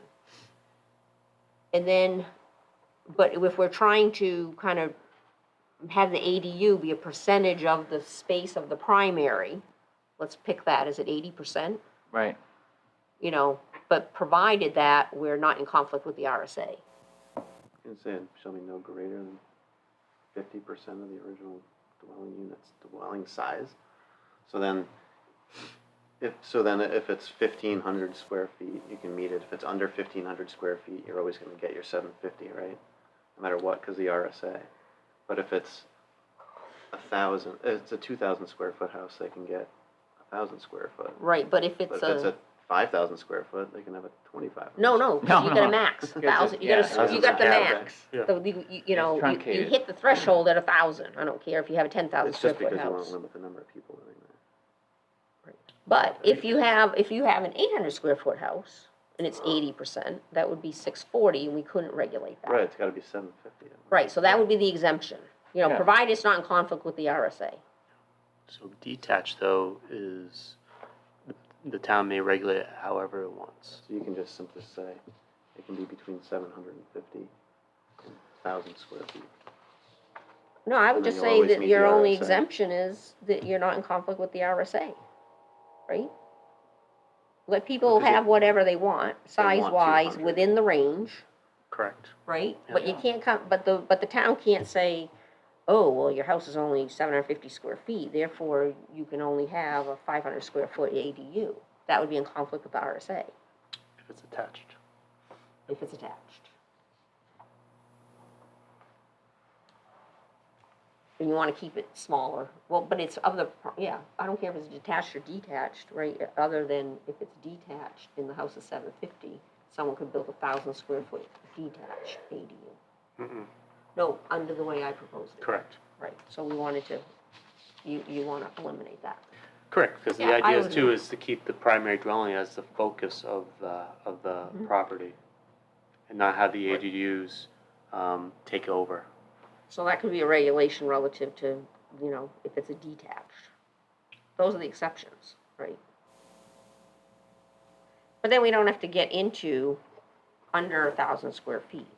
It would just be in general, and everybody's in the range with the exceptions. So one would stay. I would rewrite these. Okay. I would take all of these out, Well, no, that's, Right. yeah, that's what I meant. yeah.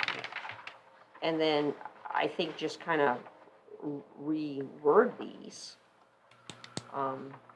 Because we want it linked to not having a detached being greater than the primary residence. If that detached is an ADU. And is it the detached building, or is it the ADU in the detached? Because what if someone wants to build a barn? Again, that barn and the ADU is going to be within that barn. It cannot be larger. The barn or the ADU? That's my point. So let's say we want a barn, 40 by, Yeah. 20 barn, Yeah. but you're only gonna do the ADU up in, upstairs, and, I've got a 2,000 square foot house, and my ADU is gonna be 1,000 square feet. But my barn's a lot bigger than my little ranch. Huh. I'm That wouldn't, proposing that. it wouldn't be Now allowed I under can't build your- my barn, because my barn is bigger than the house. Well, if I'm just a regular landowner, I can go build a barn that's 5 times the size of my house. Yeah, I don't see why But I that's a shouldn't be conflict. restricted to then putting an ADU in the barn, as long as the ADU itself, the gross area, doesn't exceed the 1,000 square feet. Yeah, I think that's Right. right. Yeah, so what you're saying, it's not primarily built as an ADU to be greater The than. structure is not the ADU, just a The structure converted is- portion within the detached Yeah, but that's structure all is it the talks about is ADU. floor, Dual-use the floor, structure. floor area. Of the ADU. Oh, yeah. Can you put two, and you can't put two within the barn? Correct. Yeah. Well, Well, right You're now gonna you think can, about that but for if we next change meeting. it, you can't. No, yeah, so as proposed, as the language proposed, both ADUs, unless, cannot be in the same building unless it's in the primary dwelling unit. So, for instance, in Val's example, building that barn, you couldn't put both of them in there. But one of them. I agree Primary. with what you're saying, because that's what I was trying to get at. You Okay. go and you build a garage next to your house, and it's taller than your house, and now you can't even put an ADU in it, because it's, So do we have consensus that there shouldn't be like a limitation on the detached building? The limitation is on the ADU itself? Yeah. I think that's what this says. No. No. This prevents the detached building from being larger. Oh, okay. That's not how I read it. I just read it as the floor, Did I just read it back? ADU floor size. It's the floor It area. may not have been what you intended. Well, my intention was, Well, if you say gross floor area of the ADU, then, Yeah, but that was only like prior to. but it goes further in the, as you go further in the ordinance, it talks about design and how the ADU has to look secondary to the primary dwelling. So that barn example, it may Right. not work as well yeah, with that design criteria. right. Well, that's why we have Yeah. zoning people. They can just say, well, obviously, that you're, I think it sounds like the board wants to avoid those situations now. So by making it, that's what I'm hearing.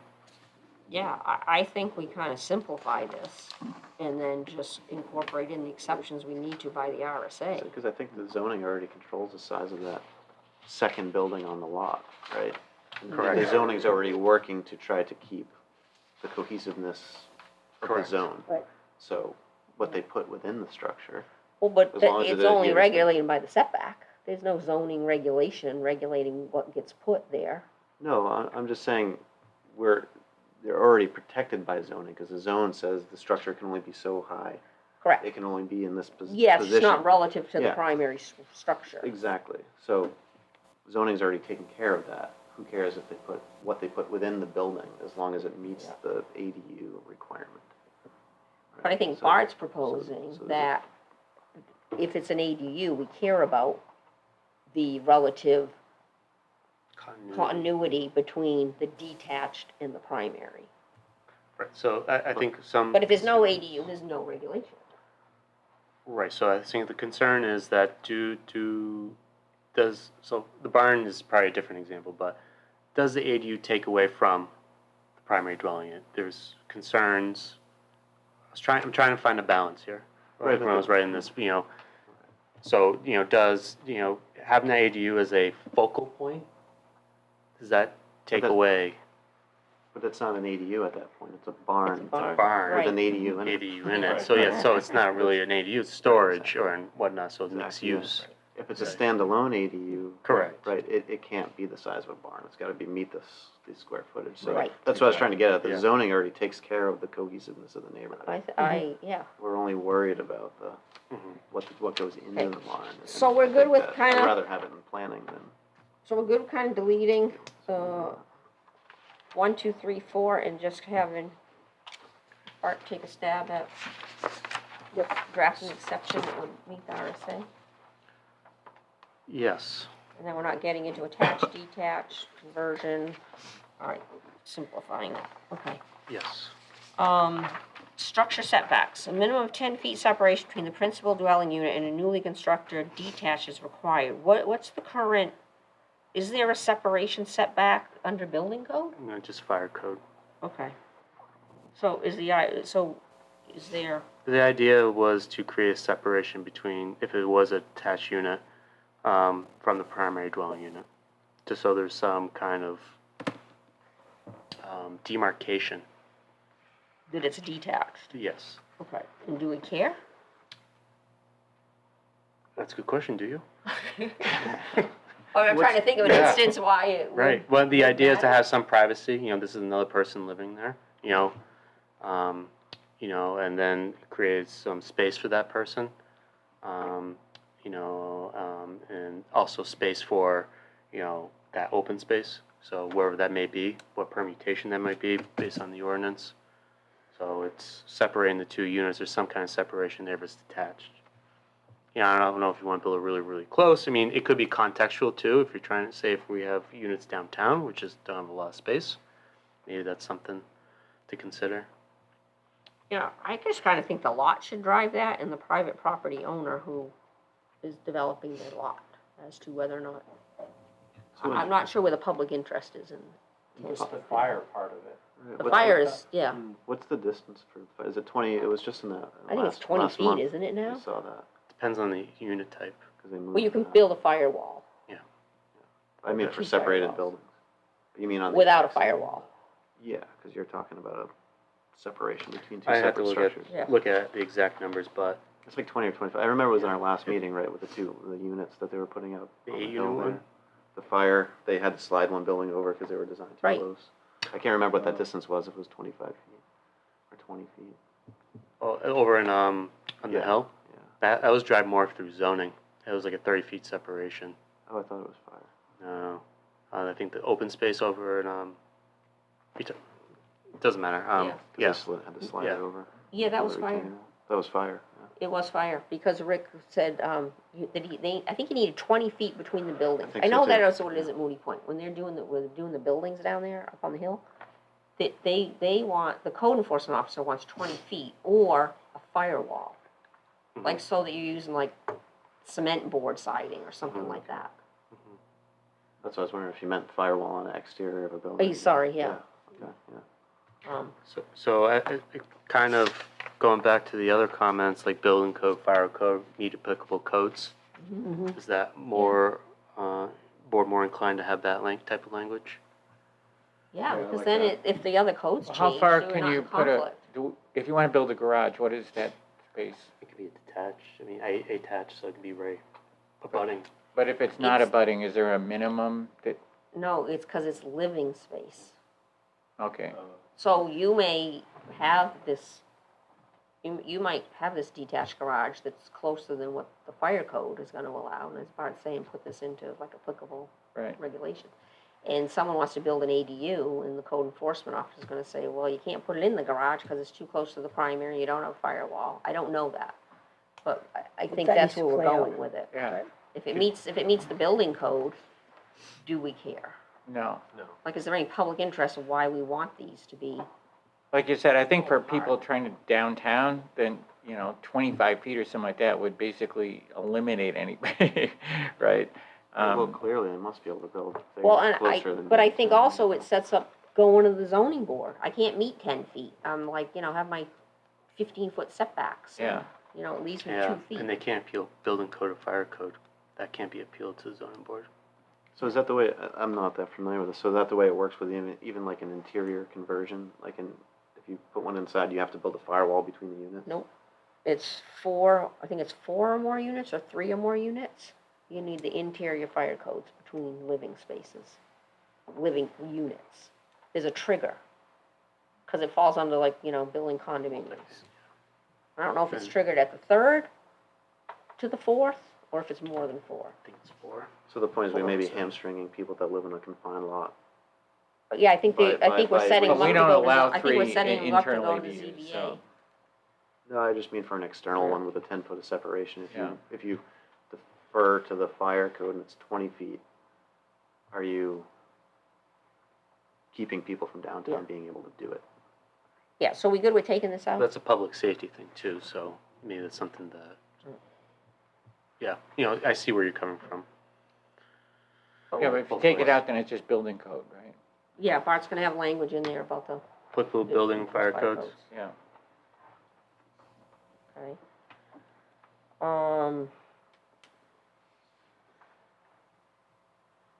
Next one is lot setbacks. Okay, so I can explain this one. So the idea, again, going back to the theme of not taking away the ADU, not taken away from the primary dwelling unit as the focal point of the lot, but also trying to recognize that if there's a lot that has a lot of space in the front setback, that it could be a utilization. So basically, if there's a lot of front yard setback space there, then the provision allows for the principal dwelling unit to be set back. If it's a setback by 100 feet from the property line, it would be attached structure, could be no closer than 80 feet from the front property line. So I'm confused by this. I think the maximum front yard setback is the R1 zone, 40 which is feet. 40 feet. So how and where does this apply? It'll be in the R1 districts. No, actually, no, this one, yeah, based on the zoning and, not zoning, but the topography, I would say in the properties, I would say in the R1, this would apply mostly. So let's word edit this. Unless express relief has been granted. Well, I don't think we need that, because if someone's gonna get a variance, it would be from this. Okay. Right? Yep. And then you're saying, or a legally non-conforming accessory structure is proposed to be converted into ATU. Correct. So they'll apply, so this is just saying if you have a non-conforming accessory structure already on the lot, and maybe it's not 40 feet from the front, Or it's in within the 100 feet, sideline, yeah. no, I'm just trying to get through the actual paragraph. Yep, It's non-conforming, Correct. right? You still have the right to convert it, correct. okay? But what's gonna trigger, that's just period. That's just saying you have a non-conforming structure can be, it's existing, that's why it's not conforming, Legally non-conforming. can have an ADU. Correct. Okay, and I think everyone agrees with that, right? That's probably the statute, isn't it? I don't know. No, this Okay. is Right, detached. but I think we all agree with that. Yeah. In the instance a newly constructed detached is proposed to be closer to the front property line than the principal dwelling unit, the following standard shall apply. This is where I'm confused, because if I have my house 50-foot setback in a 40-foot setback zone, and I want to put my barn in front, or my detached garage, I want that at the 40 feet, that triggers this. And then how do I meet this standard? My dwelling's already built. dwelling, so this is for a detached, and so that barn, so you build that barn there, uh, this is adding more space. So you have the base zone standard, which is 40 feet. You No, build your barn. Well, my house is, Where's your house? my house my house is set back 50 feet. Okay, I want to put my barn 40 feet. okay. How do I move my principal dwelling unit 100 feet? You have to move the house back. You wouldn't be able to build your ADU in the front yard. So that's really what this is saying, is no ADUs in a front yard. Your principal- Or no ADUs between the principal residence and the road. Correct. No detached. Frontage, no detached. I think attached to has to be set back a little bit too. Yes, so the idea is not to, the first thing you see coming off the frontage of a road is the ADU. Unless you have sufficient frontage, which takes away, there's a lot of open space presumably. So you're coming into the lot. Right, so I think so you're saying this is an exception, right? Unless the principal, Correct. unless the principal dwelling unit is set back. Correct. Okay, then the detached can be in the front yard, or no, not the front yard, the detached can be in front of that accessory, primary resident, but no closer than, I guess, a certain percentage. 80 feet. It's 80 feet, Strictly. strictly. Okay. So you're saying, yes, so the house, if your primary if you want to have a detached ADU in front of your house must be at least 100 feet, Correct. and the ADU shall be no closer than 80 feet. Correct. Yeah, okay, all right. I think the wording isn't Yeah, I super, think super that's clear what, for me. we just need to take another stab. I get the at gist wording. of it. So, yeah, and I understand that now, and I think I did struggle with this one. right. Then you explained it to me. I'll So reword what is it. the wording? Okay. And everyone's good with that? Okay. So I think part of what we're struggling with is, I think the intention that you had when you wrote this, and not to put words in your mouth, but is if you're building a detached ADU that's a completely separate, it's a standalone, only an ADU, right? It's another shack, so Correct. to speak, right? Yes. So, but what Val's bringing up is if we're talking about detached ADUs that are incorporated in barns or garages, which I think in a lot of cases that we've talked about tonight are different animals than a strictly detached ADU. So I envision garages and not necessarily, and barns, but not to the extent like you build the barn first, then you go and put the ADU in. So my intent was those pre-existing barns, pre-existing structures, before this ordinance is adopted, those are grandfathered. Okay, those can be utilized. Anything built afterwards, the ADU has to comport with look subordinate to the primary dwelling unit. So that was my intent. So Yeah. I didn't think of, all right, we build a barn afterwards and then put the ADU in there. Yeah. No, I didn't really think of that scenario, and I recognize that, it's a good scenario maybe to consider. Yeah. But Or you could even have, say I build a barn on my lot, Yep. and I have no intention of putting an ADU in. Mhm. But then I sell my house Right. 2 years down the road, and the next person comes in and says, I want to put mom and pa in the ADU. Yep. Now I can't because my barn is 40 feet of road 40 feet of road setback, right? So now you've tied their hands unintentionally. But there's no change to the lot or the visual of that barn from outside to having an ADU inside that barn. So I think a good question on the plan board to consider this coming month is, what does it envision? These scenarios, these types of scenarios, come up with these scenarios. What does it want? What's it comfortable with? Do you want just a carte blanche, like one ADU, doesn't matter what it looks like? Yep. Just, you get one ADU. Or where it is. Where it is, Yeah. whatever. Property owner, you do what you want. You get Yeah. one ADU. Yeah.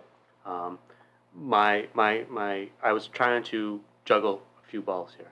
Yeah. Well, Oh, yeah. And You did a good job. and a lot of concerns in different communities, and, you know, I've heard here too, is neighborhood continuity, the property, character, you know, those subjective type of, qualities, qualifiers. So that's what I was going for, like the size, especially the detached, the location. Yeah. So that's what I was trying to do. So, but what I'm hearing is the board is really property, you know, owner. You get one, put it where you want, wherever it looks like. I don't think we're saying Well, whatever it looks like. Yeah. Yeah, I think I think it's we're all not- in agreement with your perspective on that. Yeah. Are there any other municipalities that have differentiated, right? We have the definitions, right, of attached ADU, detached ADU. Has there been any that have defined a detached ADU as strictly a standalone dwelling unit structure as opposed to a detached ADU that's in a garage or in it's a secondary purpose in another structure? Yeah, some of them have, you know, yes, so a lot of municipalities have different definitions. I think what I was trying to do with this ordinance is just to allow them in so many different situations possible. You know, I failed in some instances, you know, as we, you know, was shown today, but my idea is, when I was crafting this, is to allow them to exist in different situations. So, to answer your question, yes, there's different definitions for attached, detached, internal conversion. Yeah. Well, and I think you've Yeah. made us think about a lot of different situations, Yeah. and then Yeah. through the conversation, we're thinking of other ones. Exactly, so that's Yeah. good. Yeah. Yeah, like It's very this good. is good, but I think that 80 feet is a little, it doesn't give you a lot of room in front of your house if you have an existing garage that you want Well, to convert. so So the other if you thing- lowered it to 40 Right, so, feet Well, for maybe it's a existing percentage. structures and 80 feet for new structures, so the you know what I other, mean? yeah. You could say, well, like, my garage is 10 feet or closer to the road than my house, and it's maybe 20 feet wide, but my house is 100 feet back, but front edge of my garage is only 70 feet from the edge of the road. So I can't convert, you know? So that, I don't want to, but, you know what I mean? Like, that to me, like, that, it doesn't give you a Well, lot is of that space. existing structure? It is. But But it could that's- be an exist, But, but it could be it built. goes to yeah, Tim's It could be point, built, you know, Right. one day after this is enacted, and then it wouldn't be considered an existing in structure. perpetuity, Okay. unless you So- get a variance. Right. It, to me, it's, I don't, I'm fine, I was because just. because it's an existing structure, but it wasn't an existing use, but the structure was Yeah, there, so that's I it. get this benefit, because the structure was there, It was there and you but can the use convert it. wasn't. The use So I you get I can convert it, yeah, it's, I just think a lot of garages might stick out in front of be in front of houses, or There. where you, Yeah, Like you're I saying, just I- think that, you know, But that's the Right, thing, they're do you existing, want those? right. You know, Right. do you want garages in the front, or, you know, or that's, adjacent to the side in Right. front, you know, it might be 50 feet from your house, but it's closer to the road. I think there are a fair amount of detached garages that are not behind the house, you know what I mean? yeah, so I agree. I think something to think about then, because, you know, I think, I understand where Bart's heading with this, is if the proposed ADU is located in a structure between the primary residence and the front setback, so it's in between, does that have to meet certain conditions? Right, As opposed to I setting would what think the so. specificity is as to where it's located, Yeah. other conditions. Because I think you have rightfully so, these, you know, goals that why you did this, but what is it we're really trying to do? Is it the continuity of the neighborhood? Is this the case where somebody has to come before the board? You know, because we don't really want people coming before the board, but is there some exceptions of why they should? And is this one of them? Like, I think that having not a standalone detached in front of the house is a good idea. Now, if it's a garage with an accessory dwelling unit within it in front of your house, I don't see as much of a conflict personally.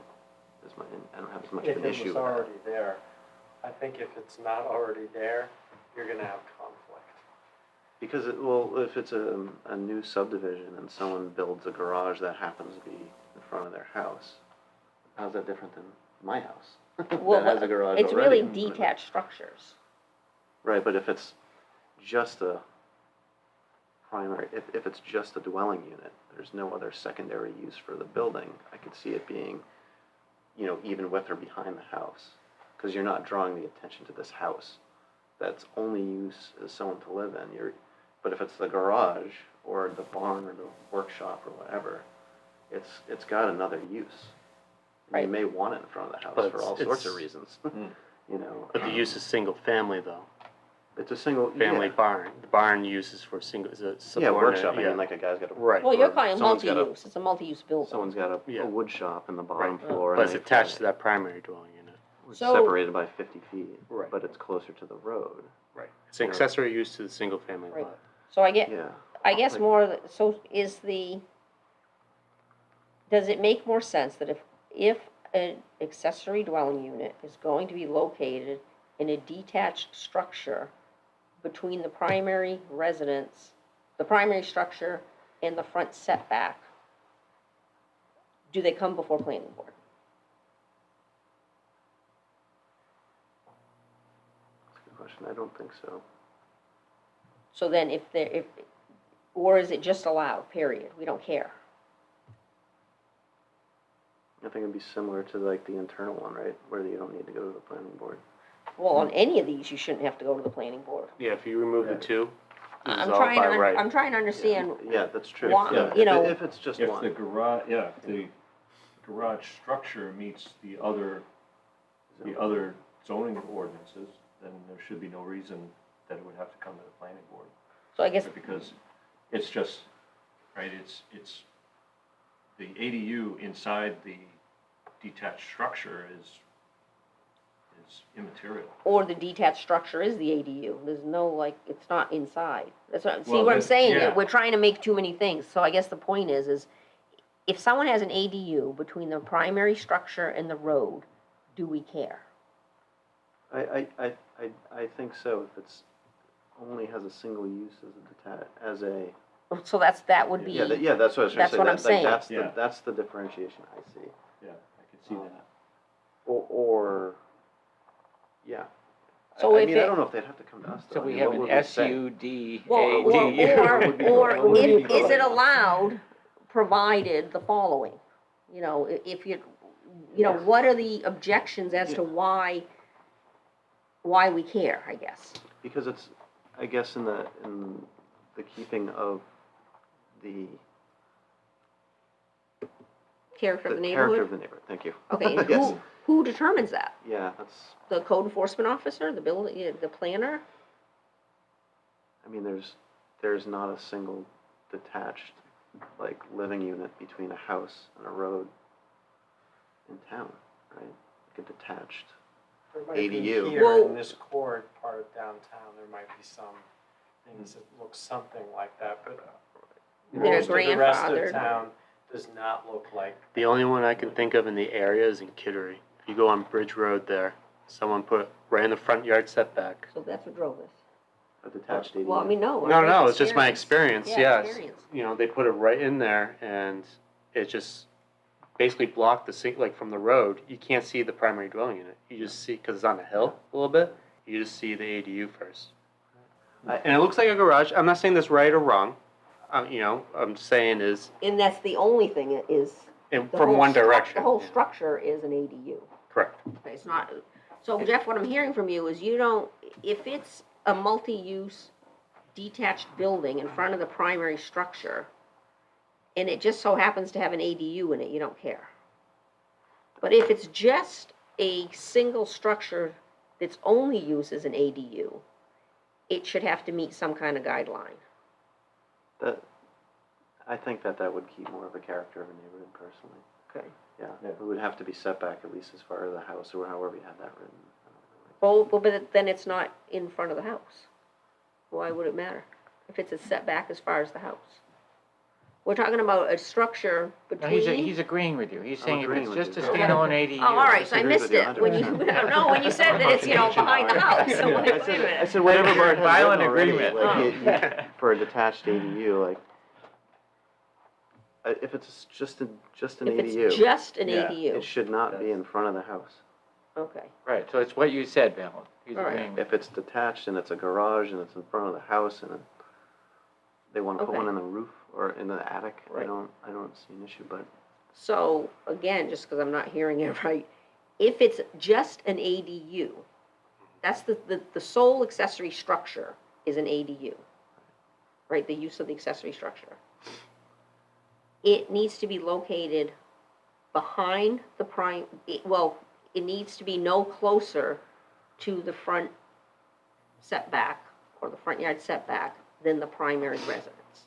That puts it in line with it or behind it. I would, yeah. I don't, Okay. yeah, I would have to think about in line and behind it, but yeah. But it's not in front of it. Keeping It's our just not in original front of intention. it. I could see where you might be able to do a special exception in town where there's like a 20 by 40 lot and the house is in the back of the lot. And they wanna put a unit in front. Yeah. You know, so I could see there being special exceptions maybe, and that would be an only reason to come to the board. Oh, and that's kind of where I was driving it. Or What, this- where or doesn't zoning it board. work? Blanket, and then why would they come to the board? Right. I agree. I think the only exception is in a really dense place already where you have a lot of buildings, then somebody might need to do that because that's where they can put it and it makes sense and it's not that disruptive to the neighborhood. But Compromise. it's also hard to believe that many people who have a nice house would then put a small ADU in front of it. yeah. From a real estate point of view, you're just subtracting from the It value of just, your house. it may be the only land available. And you I could do know, it for but 10 years to you're pay the still, house. Right. you'd still, Turn someone into a should be shed. telling you that you're not creating interest from people buying it in the future, probably. Yeah, Or you're transforming the neighborhood, then you really are gonna upset the neighbors. Cause they don't wanna see that, I can Yeah. tell you right now. They don't want you to put an ADU in front of your house. So in the case where it's a hardship, they would go to the zoning board. Right. So if you blanket say they're just not allowed, they'd go to the zoning board. Variance. Right.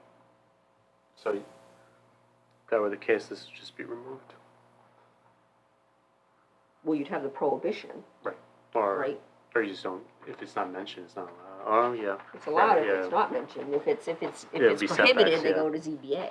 I mean, from a planner's standpoint, Bart, does this like not make any sense what we're getting at here with like if you've got the garage and you put it in the, I think is this it's, far off from it's the more norm, or- of a neighborhood question Well, and I think the thing than, about. than a, like, yeah, than a planning board, you know, like a planning perspective, like, I think from a planning perspective, if we were adding ADUs, I think you just want to best utilize the land as possible.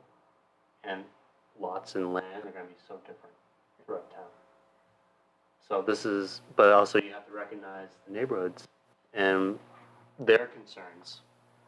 So that's kind of what I was driving at. Like, you know, if there's a area where there's a lot of space, and maybe it's the opposite, maybe it's an area that's a little space, as Patrick said.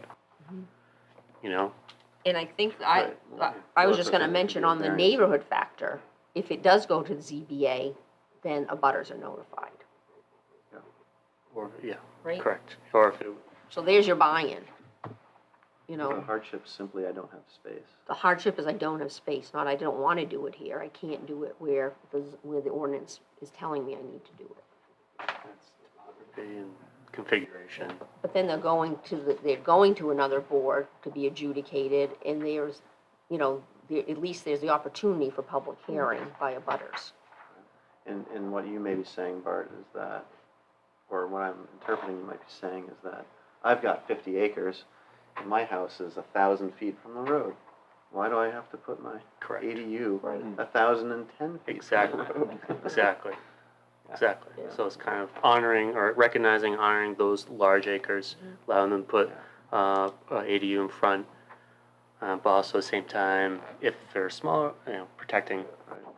I'm thinking like 90% of the lots on the map are like 2 acres. You know what I mean? Right, yeah. They're not And it- 100 acres, but I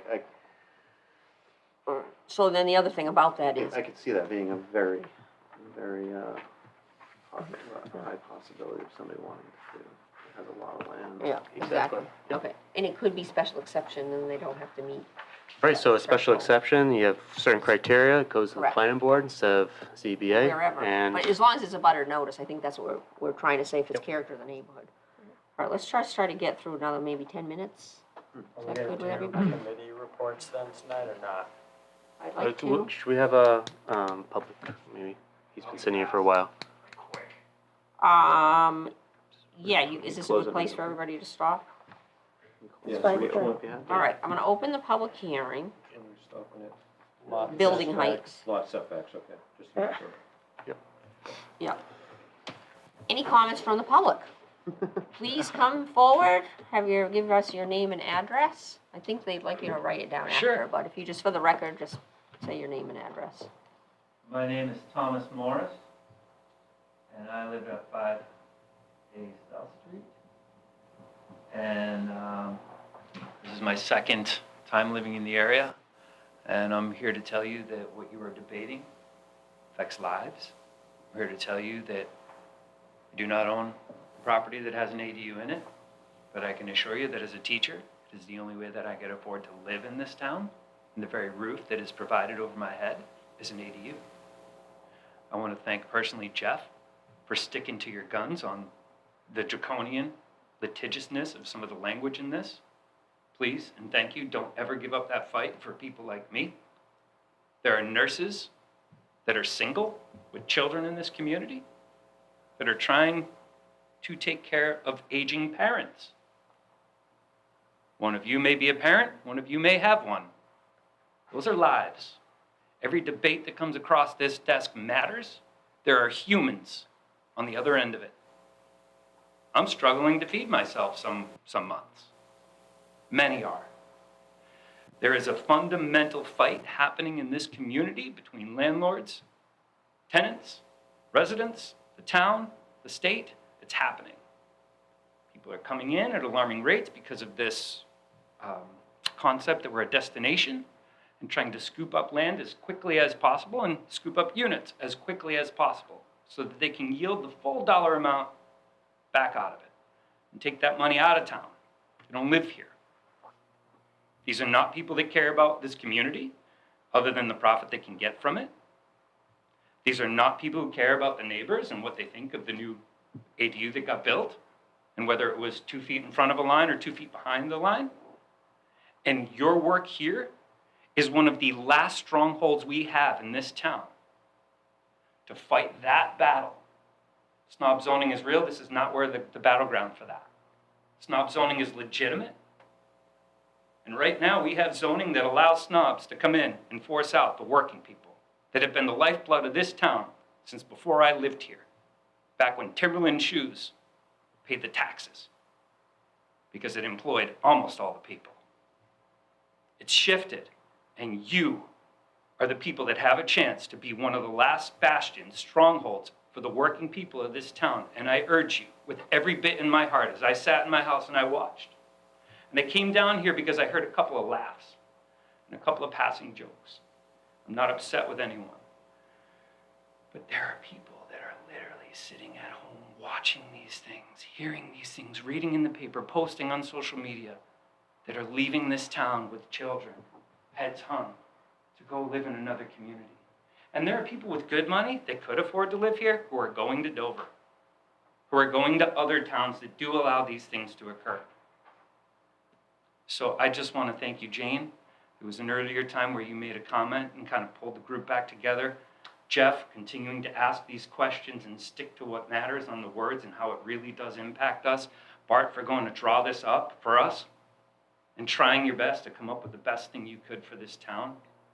Please don't make it a blanket statement. Please don't avoid visitors coming to talk. Please open these doors to everybody who wants to come in and share one more idea about how you can protect this town and keep it what it's been, about its people. And it hasn't been doing that lately. It's getting provincial. And it's becoming about dollars and not people. And I just wanted to thank you for your time. I'm going to be on my way now. Please do not give up this fight. Keep fighting for the right wording. Please do not make it a blanket thing to make it easy. And please do not just shift it off to zoning. Because we have a problem in zoning, and we know that. So that is all I have to say today. Thank you for your time. I will go back to my house and I will watch from afar. You'll see my comments in the Facebook thread, and they were very much like, this is not a joke. This is real life, for real people. Remember your parents. Remember when your child came home and said, I need a place to crash, Mom, Dad. I have a health issue. This is not because people were derelict. People have real health issues, and they do need to come home. And this was home, and let's keep it there. Have a good day. Thank you, Mr. Morris. Thank you. Thank you. I do have one written comment. Okay. To read that. This is from the Workforce Housing Coalition. It's from Mr. Nick Taylor. It says, Dear Newmarket Planning Board, I write today to express, and this was on September 13th. It came late during our last meeting, so anyways. I write today to express the support for Workforce Housing Coalition from the Workforce Housing Coalition of the Greater Seacoast for the proposed amendments to Newmarket's accessory dwelling unit zoning regulations. We are a 501c3 nonprofit organization that supports the advancement of diverse housing options in Rockingham County, Stratford County, and southern Hillsborough County. New Hampshire faces a well-documented housing supply shortage. Rental vacancy rates across the state are at 0.5%, well below half the rate of 5%, and rental costs increased 32% over the last 5 years. Accessory dwelling units are an important piece of the puzzle as they allow for affordable housing units attainable to our workforce and expanded multi-generational housing options. We commend the Planning Board and Town Council for seeking to permit detached accessory dwelling units and streamline the approval process. There is no single solution that will solve our housing supply shortage, but these proposed changes are a step forward. Thank you for considering our perspective and for your service to your community. Please do not hesitate to reach out if there's anything our organization can do to help. Sincerely, Nick Taylor, Executive Director, Workforce Housing Coalition, the Greater Seacoast. Thank you. And we'll just continue the public hearing.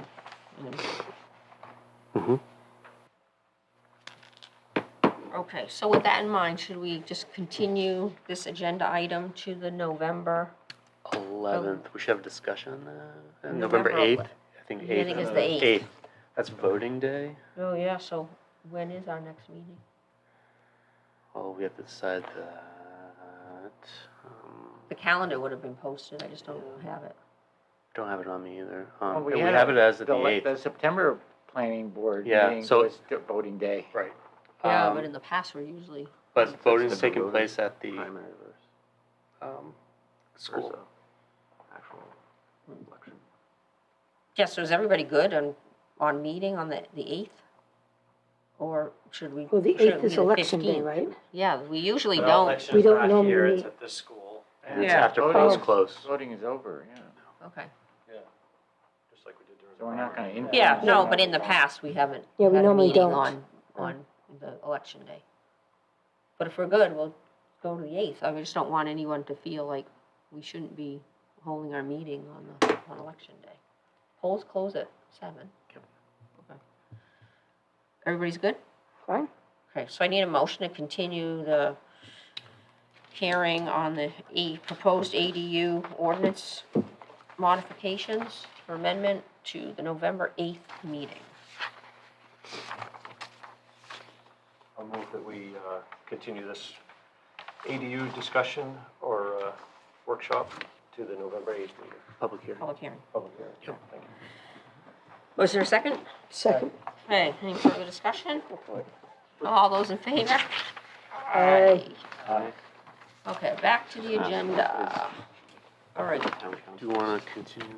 I'm sorry? Do you want to go through these Probably or as soon as continue possible. next meeting? Anyways, go ahead, open. Yeah, let's, can I have a motion to continue the public hearing to amend the site plan and subdivision regulations regarding fees So moved. to the November 8th meeting? So moved. Good, so move. Second, I'll second.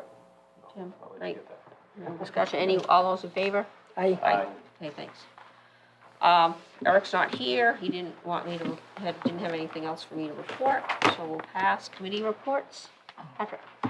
Well, I technically probably need to be formally, so the council approved us having a rep on the Environment and Energy Committee again. Okay, So I went to that next meeting, even though I hadn't technically been been appointed. appointed, so we should deal with that, just in preparation, because we had talked about it before. So I did go to the meeting, but we need to address that issue of officially appointing our person.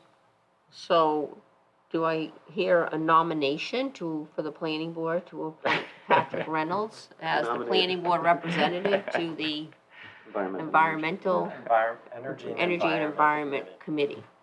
Who made that motion? I nominate Patrick for the Perfect. role. Is there a second? Second. Okay, are there any other nominations? I'll close nominations. All those in favor of Aye.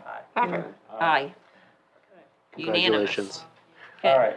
All right, any Concon stuff? Or do you have any? You have updates? Or any updates from the meeting? Yeah, I do Should they have an point your update from out? the meeting to share, because it does affect us, so I just want to make sure you guys know this.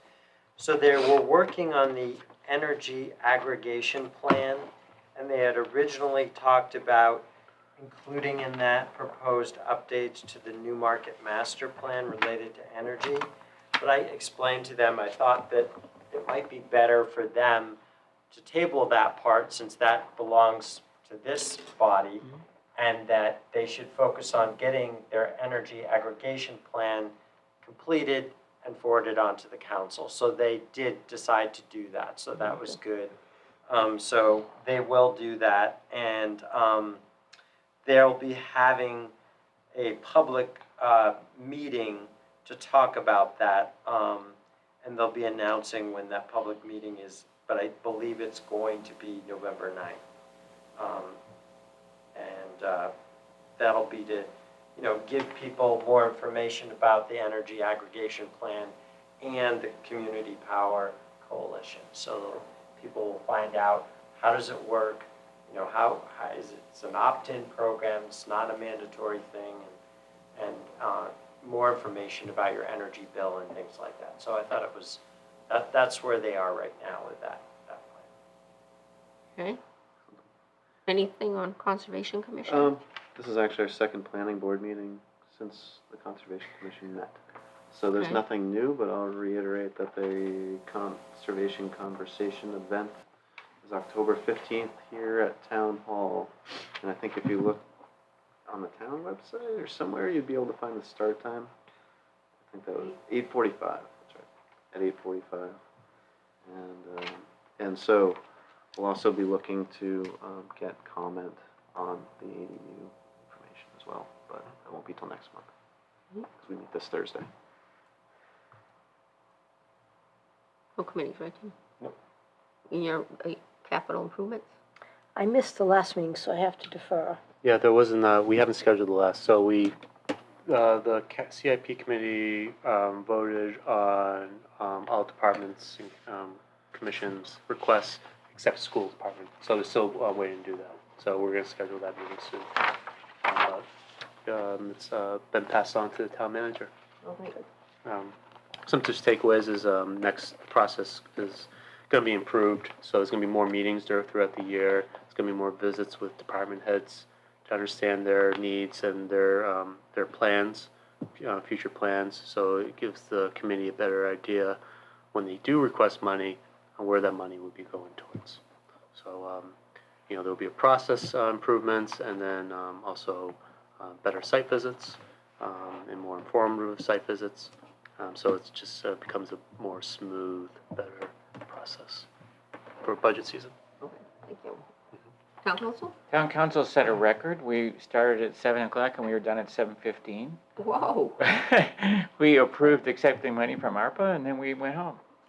that's just because the town's running so smoothly? Yeah. Okay.